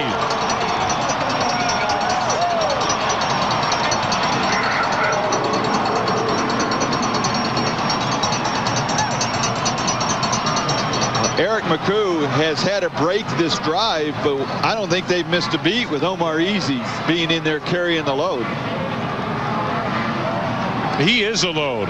Here you see the blitz coming right there. Josh Thornhill, Ronaldo Hill go right by him. Generally, when you blitz, you count on the back blocking and picking you up, so there's nobody covering him. When the back releases free, he's going to be wide open. Primanti, who struggled in the field goal department a week ago, is true on all of his extra points, and there have been a lot of them here today. Omar Easy, 17 yards, his first career receiving touchdown, has taken Penn State to the 42-10 lead. You talk about easy. Watch this great setup by the quarterback. Omar Easy all alone. I'll tell you, it's a lonely feeling. You're watching Big Ten football on ESPN+. First of all, in uniform, a very positive one. Take a look at this latest milestone. And there have been some good quarterbacks here at Penn State over the years. Good leverage into this end-over-end kick. Sean Foster, yard deep, comes out of there. Oh, and look at this hit. My goodness. Derek Wake. Oh, man. He left Sean Foster in his wake. Well, you take a look at Wake, it looked as though he was just going to try and be the wedge buster here. As Foster returns this, Wake goes right through 2 or 3 would-be blockers, and nobody picks him up. It's the you got him, I got him kind of block, and Foster pays the price. Take a look at it from this angle. Watch him come right through. Nobody blocks him, and then he finishes it by making the tackle. Oh, man. Foster says, I knew I should have stayed in there with it. First down, football just across the 10-yard line, Michigan State territory. T.J. Duckett escaping to the outside. And Duckett turns upfield, got those shoulders square for another 4 yards across the 25 to about the 26-yard line. Bao Ju, the cornerback, among others, in on that stop. Jim Barber, what do you have for us? Guys, you were talking about Michigan State being flat. Well, they left their game in East Lansing, it appears.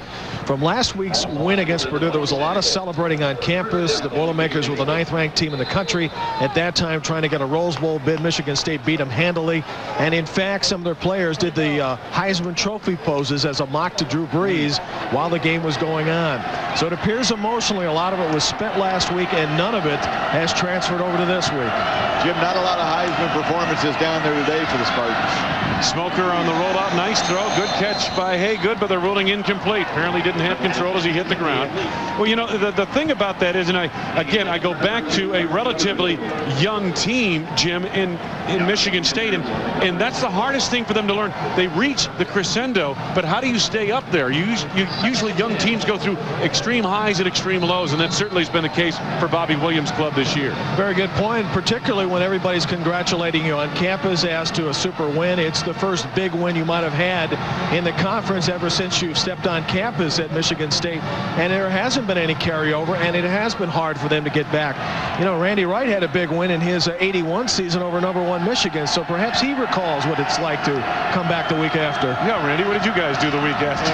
I think it was a lot like today. We were wearing white. Yeah.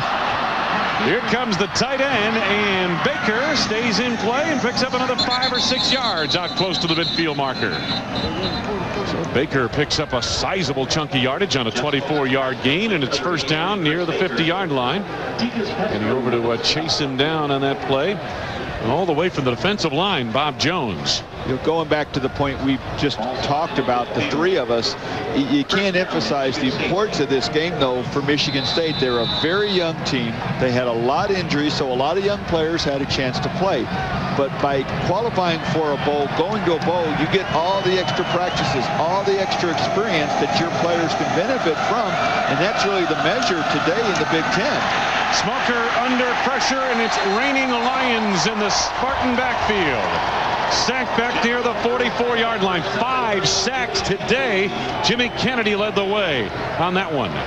And 5 sacks today, most of them by those interior tackles, Kennedy and Adams. Here, nobody really respecting the play action pass right there because the run hasn't worked very well. Look at all the blue jerseys back there. Smoker's just got no chance right here. Well, they came with the blitz, and again, Pettigrew, the hero back, came through and forced the quarterback basically to step into Kennedy, who made the sack. 5 sacks today for Penn State. Second and long. Second at about 15. Smoker, quick throw on the slant. Threw it behind his intended receiver, Marcus Waters. Incomplete. He puts that out in front of Waters a little bit, and they've got a big play. Well, they teach you as a receiver, you've got to throttle your speed down a little bit when you're running that kind of pattern. A better throw leads to a bigger play, but you have to run a little bit more under control so you can adjust to a pass that's not necessarily thrown perfect. And Waters, though that would have been a tough catch, one that he probably could have and should have come up with. Well, Michigan State last in the Big Ten in third down conversions, and today no exception. 1 of 8 on third downs, and Michigan State takes a timeout with 3:16 to go in this third quarter. Now, if you're wondering about Penn State, why does a Penn State squad come out with such fury on the final day of what has been one of the longest seasons in their history, at least recent history, one of the most disappointing seasons they've had? Randy, you and I talked about it last night along with Jim Barber and Eric Swearingen and Tim Sutton on our crew. Again, this is a program with a lot of pride. This is where program comes into it.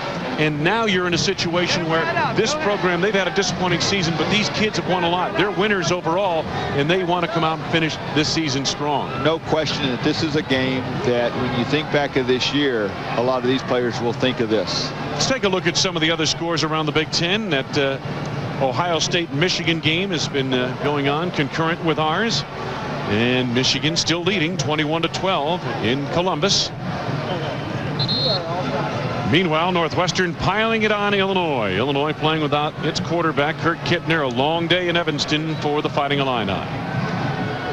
Iowa on top of Minnesota, and as I mentioned before, is there a more improved team since the Big Ten season began than the Iowa Hawkeyes? And how about the Gophers after that huge win at Columbus against Ohio State? Have really struggled since then. Have they won since then? I don't think so.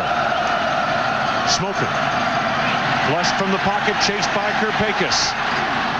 Smoker lets it go, and he's got his man inside at Penn State territory down to the 43-yard line of the Nittany Lions. Not a first down, but the catch made by little John Flowers. And over to make the tackle, Horace Dodd and Yaakov Israel. Gain of 12. Not a first down, but it will make this an easier call on 4th down right now. Smoker, good job getting out of the pocket. Had some guys open deep, would have been a tough throw.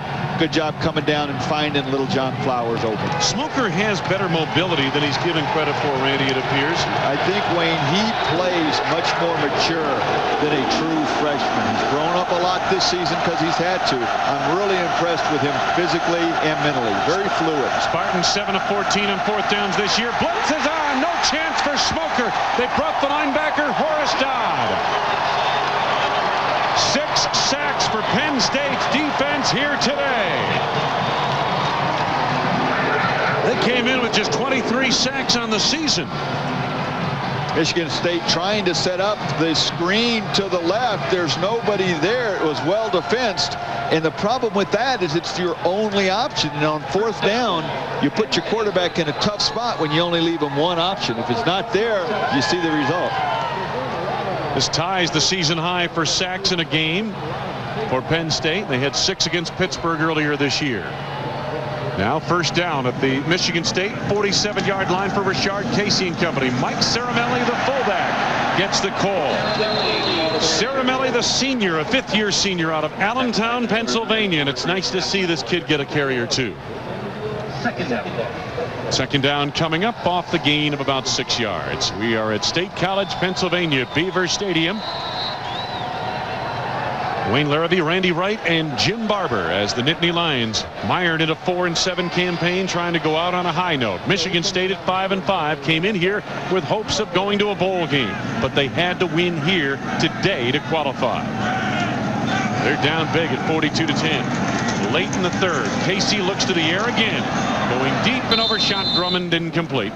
Drummond covered by Suggs on the far side. When you look at this Penn State offense, they've been very balanced today. They've executed both the running and the passing game. And this isn't against an also-ran defense. This is arguably the best defense in the Big Ten. Statistically, they are the best defense in the Big Ten. And you look at why is Penn State 4-7 when this is the type of ability they have. I think it shows you the emotion and the way that that affects a game at the college level. Third down for Penn State. They screen it out. Ceramelli gets a nice block off the right side. First down and more. Drew Young brings him down near the 29-yard line of Michigan State. Excellent block by Joe Hardings, whose older brother played here at Penn State and now plays in the NFL. He made the key block. There is a penalty marker down, however. Mike Ceramelli is your typical fullback when you think of the Penn State mold. And Fran Ganner told us, you know, when you think of grunts and fullbacks are grunts, this guy's the head grunt. He just fits what you need.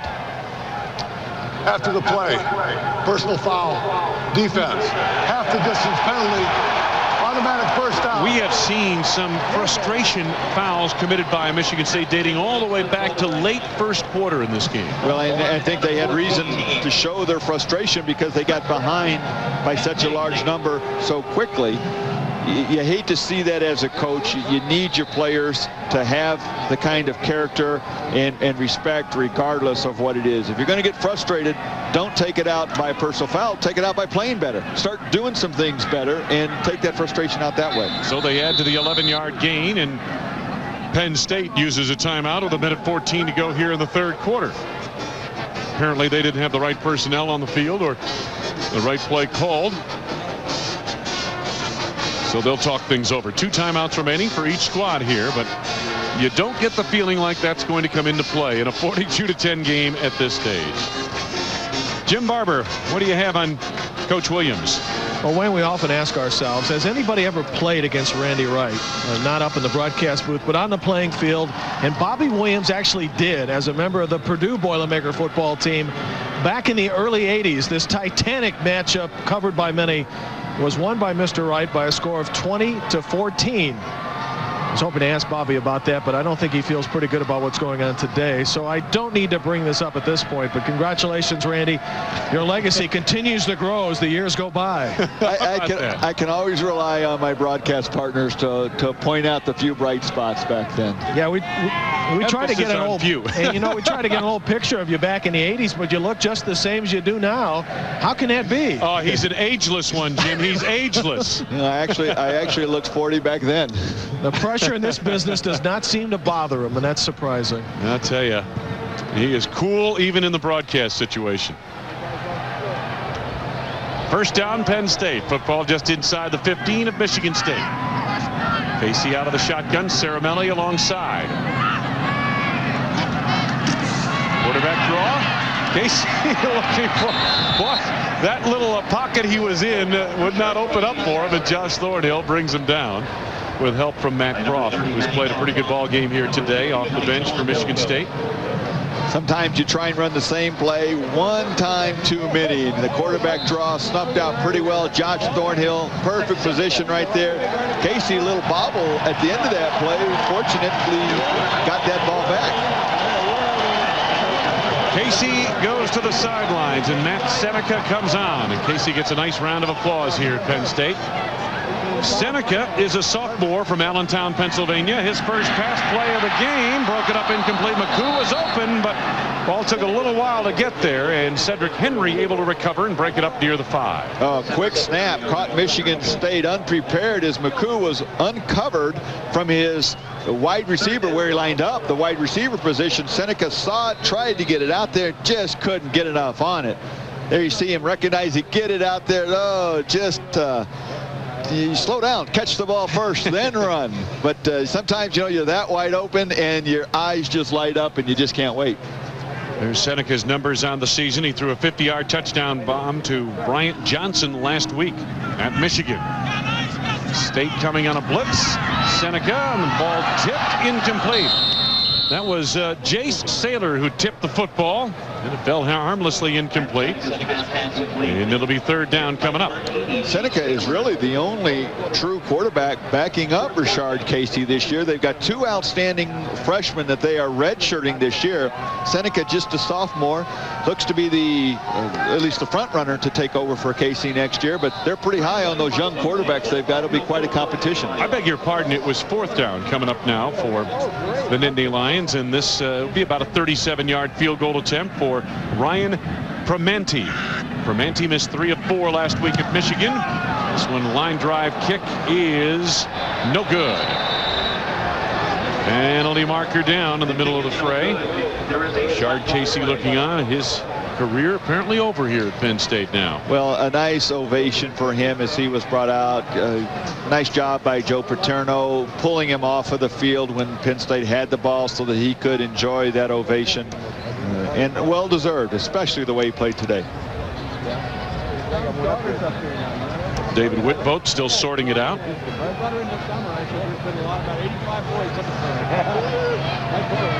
After the play, we have a dead ball, personal foul on the offense. The kick is no good. The penalty will be enforced 15 yards. The next spot, first down. Rashard Casey in his final appearance as a player here at Beaver Stadium, 11 of 18 passing, 218 yards, 3 touchdowns. And of course he scored a couple of touchdowns on the ground himself. Well, we talked about coming into this season how he was just supposed to be a part. Anytime your quarterback is going to be a large part, but he wasn't supposed to carry the lion's share of what the offense was going to do this year. Problems in the offensive line, wideouts were disappointing. As the season went on, they had to put more and more on his shoulders. And then with the success that he had, Fran Gannon started questioning, why don't we continue to do this? And for the most part, he has done an admirable job. And then in the face, Wayne, of having to face some off the field problems. Off the field assault charges leveled against the Penn State quarterback that have since been turned away. And he was exonerated. Charges were never brought apparently against him. They will not take that case, at least as far as he's concerned, to court, which is good news for the Penn State quarterback. But nonetheless, it's been an up and down season. It's been a difficult season here at Penn State, but the Lions are finishing it in style, leading 42-10. You're watching Big Ten football on ESPN+. We're at the foothills of Mount Nittany, Beaver Stadium, State College, Pennsylvania. A gray, overcast afternoon. There's a wisp of snow in the air in these parts. Good to have you with us today. It has not been a good day for Michigan State. Spartans had high hopes coming in. A win would have qualified them for a bowl game, but they are getting buried here today. And on the handoff to Duckett, he didn't even get the first down on 2nd down and 3.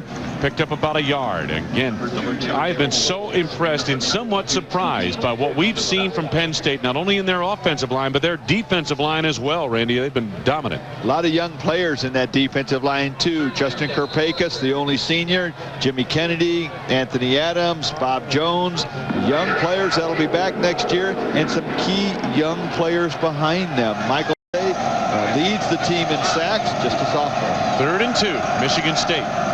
At the Spartan 43, Duckett's got the first down, and he's got the midfield marker turned back at the 49. Got into the secondary, the linebacker Shamar Finney, along with Tikas Pettigrew, the hero back, collaborate on the stop. Also in on that in the vicinity, James Boyd, as he always is. Not many holes like this today for TJ Duckett. Does a nice job of seeing it, cutting through there, and then you see that little stutter step that allows him to lower that shoulder and get a little momentum and deliver that blow. TJ Duckett came in 4th in the Big Ten, 12th nationally in rushing. He has 67 yards on 16 carries here today. Early going 4th quarter. On first down, Smoker. On the slant to Haygood, he had it in his hand but couldn't hold it. Through 3 periods of action here today, the total yardage. Look at this against a Michigan State defense that came in giving up just 304 yards a game total, the offense. It's first in the Big Ten, 17th nationally. Well, Penn State has put 428 on the board. Look how balanced that is, too. 218 in the air, 210 on the ground. You know, Fran Ganter can be happy about that. And offensive coordinators love balance, don't they? 21 first downs through 3 periods. Outstanding. 2nd and 10. Smoker swings it out, and it's incomplete off the hand of Chris Baker, the tight end. Not his best effort. Third down. Well, Penn State had a lot to build on coming into today's game based on their performance last week. 5 turnovers, and that was an area they had improved the second half of this season. 5 turnovers, totaled 11 points today. No turnovers, 42 points. It's amazing how those two generally go together. Yeah, they certainly do, don't they? Here's Joe Paterno, his 35th season. He signed recently a contract extension. He'll be here another 5 years, according to that document. The contract says he can be. I did qualify with the word document. Smoker gets it away, and it's nearly intercepted by Tikas Pettigrew. Oh, I'll tell you what, there was some heat coming in. Justin Kirpakis once again on Smoker, who's shaken up. You know, we've talked a lot about the emotion in today's game, and I don't know if anybody feels it more than a Jeff Smoker, who had an opportunity, was recruited by Penn State, thought about coming here, forced to make a decision early and wasn't ready to, so he goes to Michigan State. And here you take a look there, the hit right there kind of gets sandwiched. Boy, does he take a heck of a shot right to the face. But the only player on Michigan State's roster from the state of Pennsylvania, and a lot of emotion for a kid only 18, 19 years old. Kirpakis and Haynes met at the quarterback. This punt sails out of bounds. He does catch the corner of the coffin. Penn State will start its next drive at the 6-yard line on a 43-yard punt. You're watching Big Ten football from ESPN+. Here's something that you're old enough to know. See, the trick with milk is if you spill it, cry.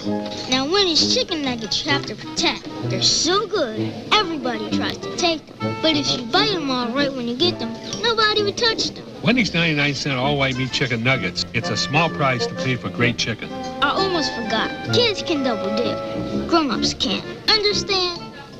And remember, Wendy's pickup windows open till 1 a.m., so you can eat great. Thanks for stopping. Even late.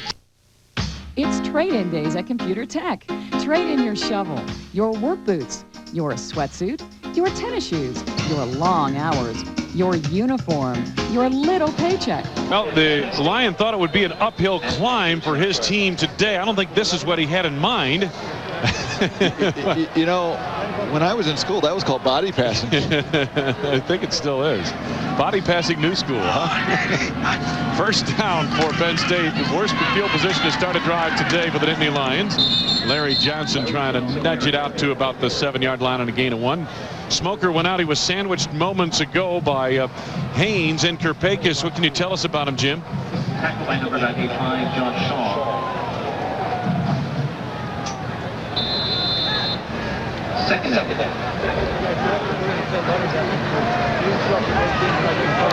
Take a look at this. Is how the hit happened with Smoker. Watch the second one, not that one, that one right there. Helmet right to the helmet, as it was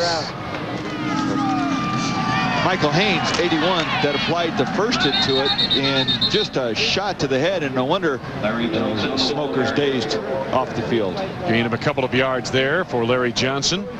And it'll be 3rd down coming up.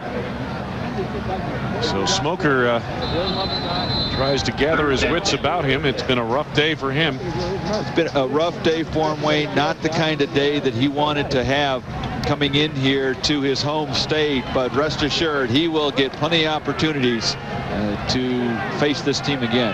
Ryan Van Dyke warming up at quarterback, and now quick throw nearly intercepted, intended on the play for the wide receiver Matt Krenchik, off his hands and nearly picked away. Let's go back to Jim Barber. Guys, one of the things they're looking at is his right hand. He seemed to be a little bit shaken up in that area besides in the head. And you know, when he was coming off the field, as he was supposed to approach the area where the players were at, he actually was going away from it. I think he was considerably dazed, and they helped him back over there.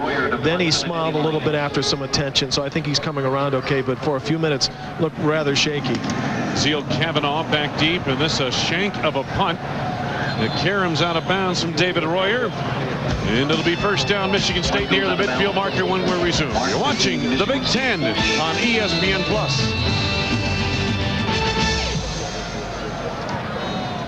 It's great to use the phone or the internet to order some things, like concert or airplane tickets or homemade pizza. However, car insurance clearly is not one of them.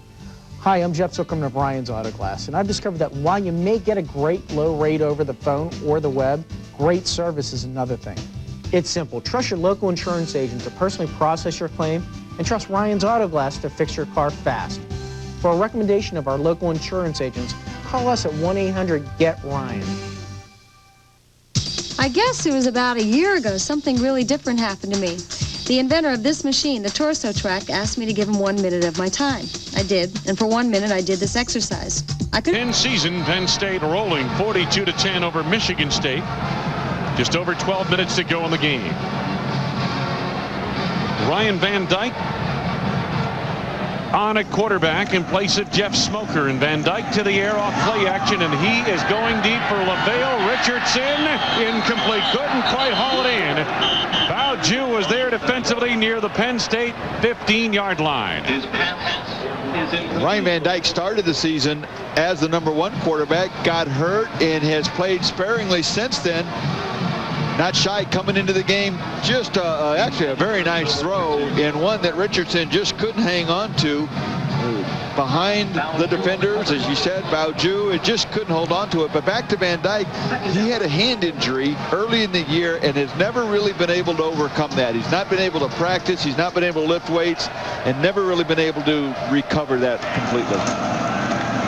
Van Dyke hits the short pattern to the tight end Ivory McCoy, who is angled out of bounds inside the Nittany Lion 40-yard line. Well, the thumb injury Ryan Van Dyke suffered against Marshall in the opener is a similar thumb injury to what Brett Favre underwent a year ago.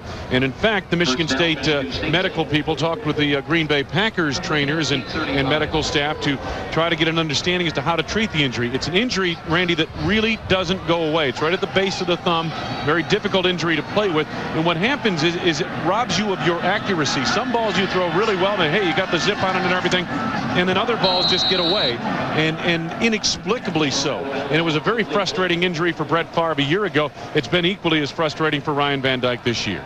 It's an injury that you never get over, as you said, until the offseason, when you can really rest it, because it consistently and constantly gets hurt and re-injured. What I found, and I had torn some ligaments in my thumb in college, is it affects you in the weight room because you can't lift weights, so therefore you lose a lot of your strength, which not only affects your passing, but your ability to sustain further injuries. Van Dyke under a blitz. Derek Tolles came in untouched from his outside linebacker spot. Loss of 7. Well, it has been a long, long day for this Michigan State offensive line. 4 senior starters, had been pretty consistent, had always given up a high number of sacks throughout the season. 35 coming into today's game. Most of those had been just at one position. 35 coming into today, 7 of them yet today.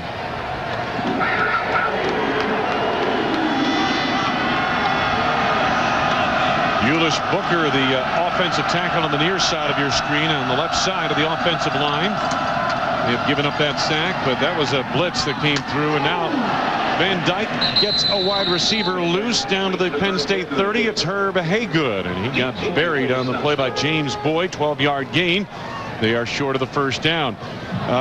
C.E. Tupe-Paco, the starting left tackle for Michigan State, a senior out of Whittier, California, was playing today with a back injury. Suffered a back injury last week, but wanted to play here today. You see number 65, Ulish Booker, in the lineup right now. Was Paco unable to make it very far in this ball game with that back injury? Very painful injury. Gave it his best, really wanted to play, and meant a lot to him, and he started the game and is out right now, but congratulations to him for making that effort and getting in there. 4th down and 5 on the slant in traffic, and may have been knocked down by Shamar Finney. Intended on the play for Waters, the wide receiver, and again Michigan State loses the ball on downs. Nice job by Van Dyke trying to fit this ball into Waters. Good initial move right there, but pretty crowded area to get that ball in there. You saw Waters kind of stutter down a little bit, like they really, earlier we saw him accelerate through the balls behind him. This time closes it down, means he slows his speed down right in the hole and just couldn't come up with the ball, but pretty crowded area to try and catch it in. This is Matt Seneca in relief of Rashard Casey, and this is Larry Johnson. Boy, how did he break that first tackle? He picks up yardage across the 35. Gain of about 6 yards before he's turned back by the Spartan defense. Wayne, we talked a little earlier about Larry Johnson and his brother Tony Johnson, the wide receiver who's a true freshman, was a running back in high school, wanted to come to Penn State, came here, but wanted to be moved to wide receiver, something you very seldom ever see, out of respect for his brother. And I think when you see Larry Johnson run, not a surprise. I'm not sure how much we'd see Tony Johnson playing with Larry back there anyway. I think Tony knew what he was asking for there. Richard Brown shaken up. He is the senior. They have started at the strong linebacker spot. He's actually a safety, and the Spartans have been playing the last week or two the penny package with Richard Brown, the Sam linebacker. Yeah, you mentioned he's actually a safety. That 198 pounds for a linebacker is not a misprint. He's a real safety. 2nd down coming up. You get motion from a tight end. They're running toward the left side. Larry Johnson trying to get a 100-yard day going for himself here. He's got 10 carries now, almost 100 yards. Gain of about 2 yards on that play. Newsom made the stop. We talked about the Michigan State offensive line. They're 4 seniors. Now you take a look at Penn State's offensive line, and that's one reason why Larry Johnson has got his 93 yards. Look at that average, the one long run. But this offensive line for Penn State, which has really been a problem this year, only has 2 seniors on it. They're 2 tackles. Now they have been their most consistent players this year, but hopefully with some of the injuries that they can get back, that offensive line will be improved next year. Seneca on a sweep, quarterback sweep. Seneca is angled out of bounds at the near side. I believe it was his fullback, Ricky Upton, who made the tackle there, but Seneca ran right into him. 1st down for Penn State. Football will be marked just short of the 45-yard line, Nittany Lions territory. It can be embarrassing when you're a ball carrier and you expect to be tackled and you're not. And it surprises you the fact that you're still on your feet. You expected to go down, and I think Matt Seneca saw a little bit of that right there. Solid hit. He didn't go down right away. Slot to the top of your screen. And they get motion from a tight end. Seneca looks to throw. Tried to loft it to Rod Perry in the flat and missed him. Demario Suggs had the coverage. And it was pretty good coverage, and it forced Seneca to throw a ball with a little more touch on it than what he was prepared to, and it just sailed on him a little bit. Just under 9 minutes to go in this season for Joe Paterno. There will be no bowl here for the first time since 1988. Only the 2nd time in Joe Pa's tenure that Penn State has had a losing season. You think that tenure has been 35 years. Wow. Ricky Upton gets a rare carry here. Jim Barber's on the sidelines as usual, and we're going to take a look at the scores and then go to Jim. He's got a comment coming up. Michigan leading big over Ohio State. Oh, I tell you, like you said, Randy, doesn't matter where they play that game. Michigan seems to have the upper hand in this matchup between Lloyd Carr and John Cooper. And Lloyd Carr gets them ready every year. Northwestern is back on track, safe to say, offensively. Most improved team this year, in my opinion. Iowa leading Minnesota, doubling up on the Gophers. Jim Barber, what do you have on that scoreboard? What strikes you there? How about 3 teams, guys, that could have been bowl eligible today in the Big Ten Conference, and if things continue, that will not happen. Upton with a good block, allowing the quarterback to get that pass away, and the pass play broken up nicely by Cedric Henry. Jim? You know, we had a chance to meet guys back with the coaches before the season started. We're talking about the strength of the Big Ten coming off another great year in bowl play. In fact, a couple of good years in bowl play. And a lot of people thought there's not going to be a national champion out of this group, but it's still going to be a very good league. Has been a good league, but not as good as we thought, particularly when 3 bowl teams aren't going to be eligible, as it turns out, or 3 teams that could have been bowl eligible, but were defeated or in the process of being defeated today. And here Michigan State hoping to get an opportunity to bowl. That will not happen either. 7:58 for the game, and it has been all Penn State, 42-10 on ESPN Plus. College, Pennsylvania, as the lights have been on from the word go here today. Wayne Larrivee, Randy Wright, Jim Barber. It's been overcast most of the day. A few glimmers of sunshine here and there. Under a blitz, Van Dyke sets up the screen. Little John Flowers, and didn't quite get back to the line of scrimmage. A flag thrown maybe for a face mask on that play. Well, I think it's got to be against Penn State because there wasn't any white jersey anywhere near there. Face mask call against Penn State.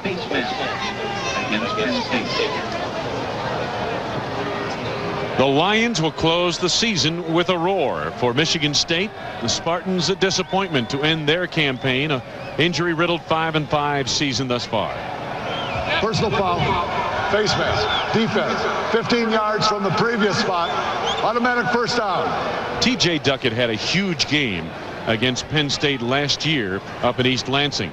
And we expected to see something like this year, but it has not been the case.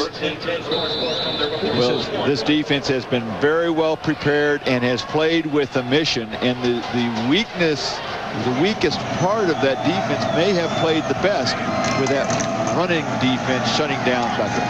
They picked up the blitz nicely. Richardson makes the catch at the 44-yard line of Penn State for a first down on a 15-yard gain.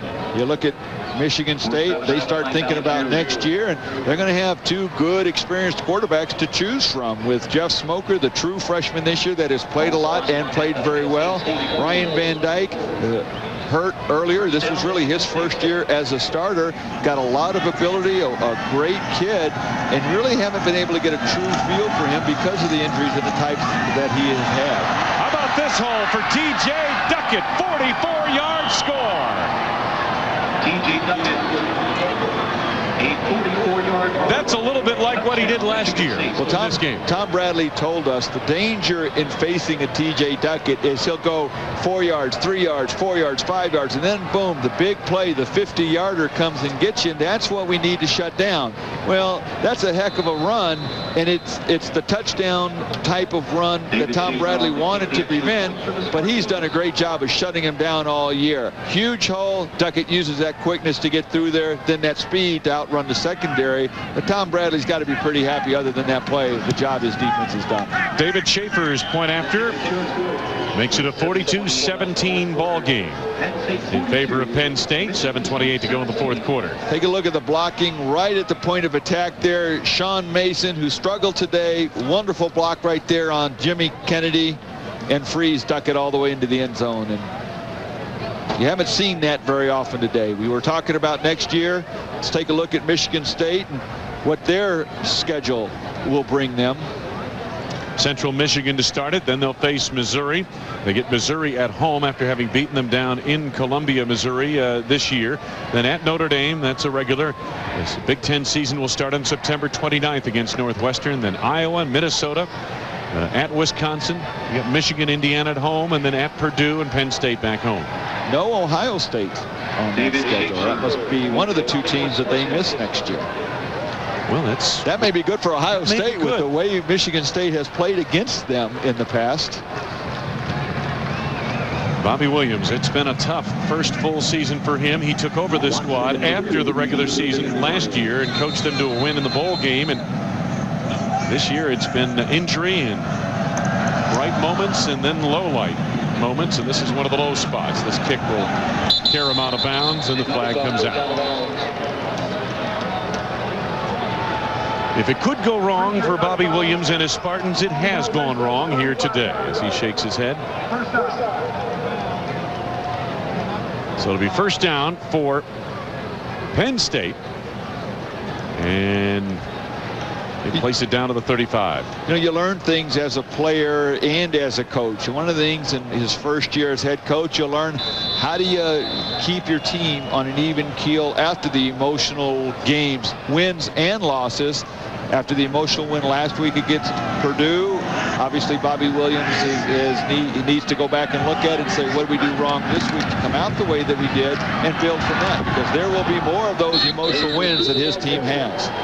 Eric McCoo brought down, very little gain, if any. An injured Nittany Lion down on the field.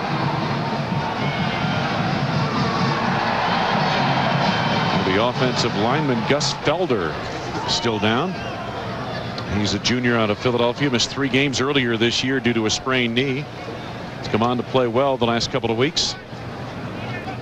Jim Barber, it's been a while since Michigan State has experienced success or happiness in Happy Valley, hasn't it? How about 1965? By the way, that was the year Michigan State won the national championship, and next year finished number 2 in that famous 10-10 tie. The game in 65 that Michigan State won here was 23-0, and at that time Joe Paterno was just in career, still an associate coach under the legendary Rip Engel. The president was Lyndon Johnson. The game program was 50 cents.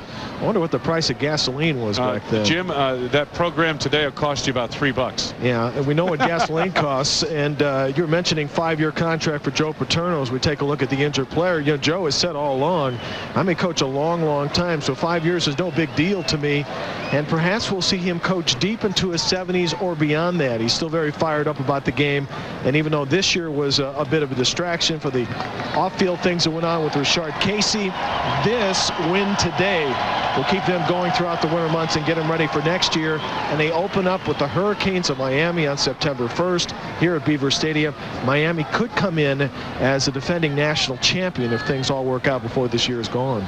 Well, Jim, I think Paterno is going to be able to coach at Penn State for as long as he wants to, and I think he'll continue to do it as long as he thinks it's helping the program. As soon as he feels maybe the recruiting has suffered because players are hesitant to come here, not knowing if he'll be here for their full tenure, I think that's when he'll step down. Eric McCoo got a first down to the 47-yard line. It's a very good, forced him out. It's a very good point, Randy. Next season probably is the barometer for Penn State football, and to see if it is dropping off because of the viciousness of the schedule with Miami and Southern Miss here, and going to Virginia and Charlottesville and Ohio State and Michigan and Wisconsin at home. If Penn State football continues to fall off based on what we've seen this season, then maybe Joe will consider other things. But if there's any indication what happened today that Penn State football is going to be back and doing well next year under a very tough schedule, well, then I think everybody would be happy. But next season, 2001, very difficult non-conference schedule, 3 very losable games. That is going to be, I think, a test of Penn State football, and if anything has dropped off at this point. Yeah, I think, Jim, we talk about how it's been fun for Joe Paterno. You take a look at that schedule next year, and it certainly is as tough as you just talked about. It becomes less fun going through 4 or 5 win seasons, especially when Joe Paterno's not used to that. So I think he'll coach as long as he enjoys it, but it becomes less fun if you have that, and if you have a second one next year like you had this year, then I think he'll seriously look at things. Yeah, and you guys made a great point earlier in the broadcast how things had actually started to deteriorate last year when Penn State lost 3 Big Ten games toward the end of last season. They came up with a good bowl win against Texas A&M, but remember, they were 9-0 last year, toward the top of the polls, really looking good, number 1 in the country, then lost 3 straight, and coming into today with the losses, well, 10 of the last 15 games for Penn State football had been defeats. You're right. If things don't get better, obviously he'll take a closer look, but today might be an indicator especially since you can enjoy this during the months off, that maybe next year they might be okay. Hey guys, recruiting is a vicious process. Anybody who's gone through it will tell you. And I got to believe that schools that are recruiting against Penn State are using Joe Pa's age against him. I don't think there's any question that's happening right now. And obviously, you know, we see Joe Paterno and he looks great. And I fully expect him to fulfill that 5-year contract and be able to do it and be healthy and enjoy it. But I know that that's something that's being used by other schools against Penn State, something they have to recruit beyond. Punt caroms out of bounds inside the 15. Michigan State gets another turn offensively, trailing 42-17. 6.5 to go for the game. You're watching the Big Ten on ESPN+. Are dancing in the streets here at State College, Pennsylvania. That's what 42-17 in favor of the home team will do for you. T.J. Duckett over 100 yards today on the ground for Michigan State.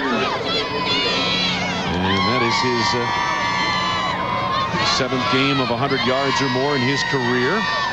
6th this season. Well, the cheerleaders had much to cheer about on this day. You got a season worth to cheer about. Sure today. did. Absolutely. Just over 6 minutes to go for the game. Van Dyke throws a decisive pass. LaVale Richardson hauls it in near the 32-yard line where it's a first down for Michigan State. We talked about brother combinations here on the Penn State side. Look at these brothers, Duckett and Duckett, Tico and TJ. And Randy, you pointed out as far as NCAA's top rushing brothers duos go, they only need a couple of thousand yards, and they're going to be right up there with the Morris boys. They just went over the 6,000-yard mark today, and if TJ gets about 2,100 yards or just over 2,000 in the next 2 years, if he plays at Michigan State for 2 more years, he's only a sophomore, and they'll move up to number 1. So I think his brother Tico is sitting there saying, brother, it's all up to you. It's up to you now. I did my part. This will be a violation to the neutral zone by the defense. Prior to snap, illegal contact, defense, 5 yards. The down remains first. Penn State, if you've joined us late, put 28 points on the board in the first quarter, and they have controlled things since. Michigan State had a good second quarter where they controlled the football, but only got 10 points out of all that ball control in the second period and haven't scored since. Duckett looking for running room, close to the first down as he cut that back toward the middle on a gain of about 4 yards. Yaakov Israel made the stop. So Penn State to finish at 5-7, 4-4 in the Big Ten. And the Spartans will fall to 5-6, 2-6 in the Big Ten. As we mentioned, high hopes coming off that big win over Notre Dame and a spotless 3-0 start to the non-conference campaign. But once it turned to the Big Ten, the Spartans dropped 4 in a row, and that pretty much did their season in. And Wayne, I think you go back to the last several years, and you look at Wisconsin, who has won the Big Ten, or a share of it, over the last 2 years, and it's a matter of staying healthy. And if you look at Northwestern this year, Purdue this year, very few injuries, have stayed very healthy. They're going to win. These teams today, Penn State, Michigan State, a tremendous amount of injuries. Now, injuries are part of the game. Every team has them. But it really cripples you when you have multiple injuries at the same positions. And we've seen that with Michigan State. We've seen that with the interior line at Penn State. These are two usually dominant, successful programs.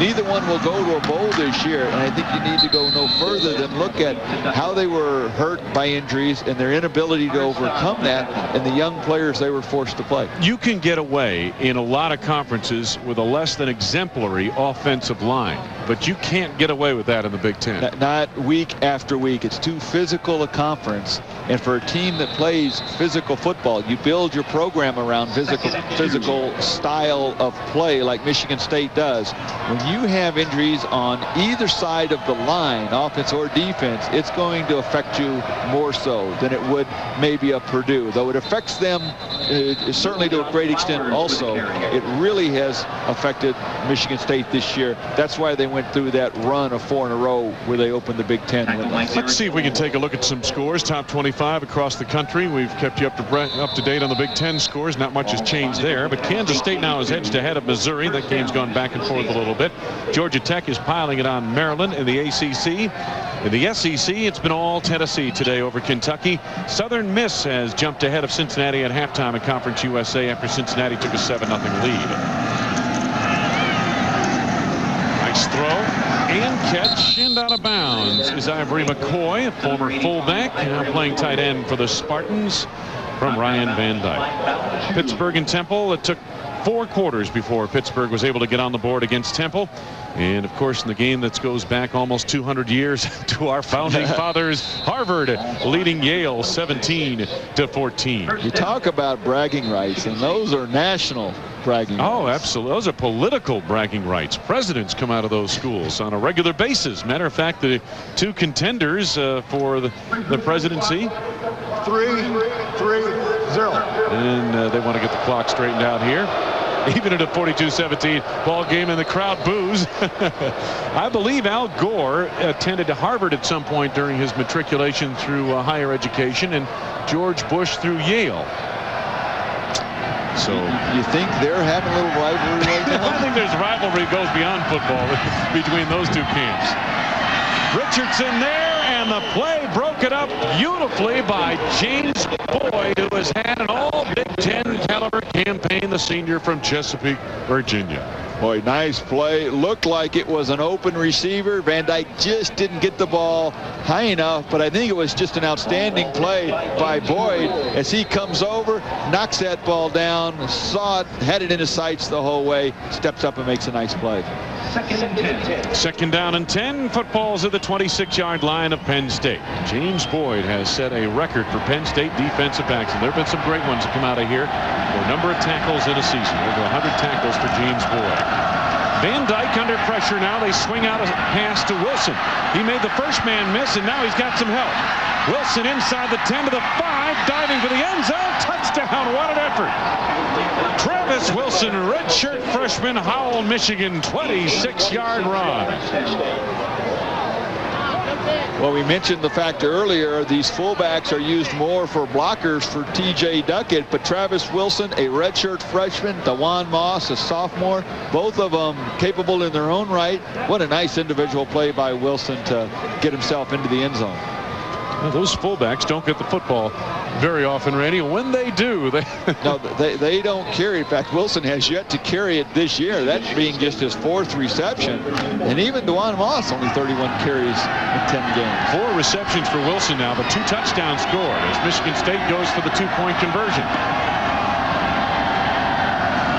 Van Dyke to Richardson, overshot him, and the 2-point conversion fails. Israel on the coverage. Sometimes you can call a play and set it up, but you just have to rely on your player to make something happen. Set up well. Van Dyke lets the rush come in. Let's see, 1 missed tackle. Nice block right there.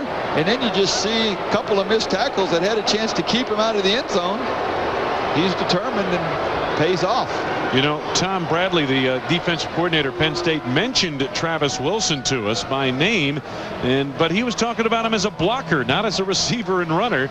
And he mentioned that Wilson really delivers a blow on the blocks out of the backfield, but here he delivers a blow in another way. A swing pass, a nice move to the end zone, breaking 3 tackles on his way, and into the end zone he goes. Van Dyke, meanwhile, took a hit from behind by Derek Tolles, the linebacker who came in untouched. But there's the reaction. We got it. Took a while, but got it done into the end zone. And now the onside kick, somewhat predictable here. Ball tipped and covered on the play successfully by Penn State. Tony Johnson gathered it in. I believe Bryant Johnson, no relation there, although there are 6 Johnsons on the Penn State roster. Bryant Johnson tipped it over to Tony Johnson, who made the successful recovery for Penn State. So the Nittany Lions will start this drive at the Michigan State 48-yard line. I think those ladies are having some fun today. Yeah.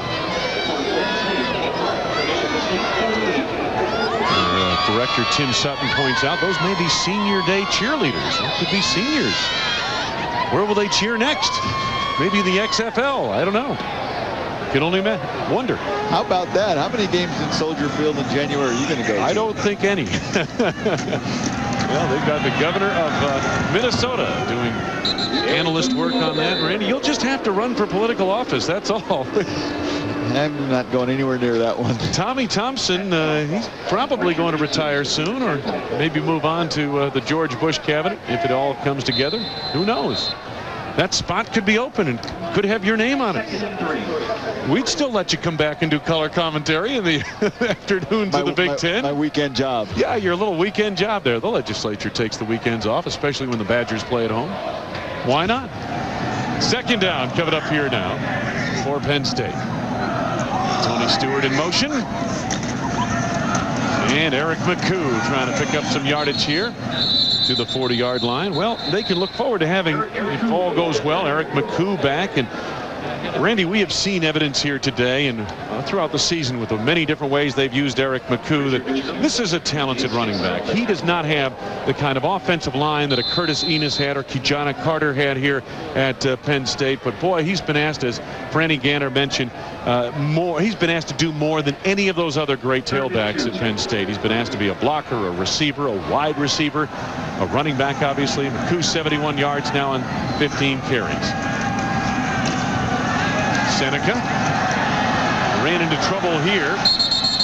Small Gordon, the defensive end. Look what I found. Got a sack out of it. Loss of about 5. Back to the 45-yard line. Wayne, I think you look at Penn State, and their questions are certainly not in the running back position. McCoo, Omar Easy, Larry Johnson, they all come back. They need to get some playmakers at the wide receiver position. They've got Tony Johnson, true freshman, who they're pretty high on.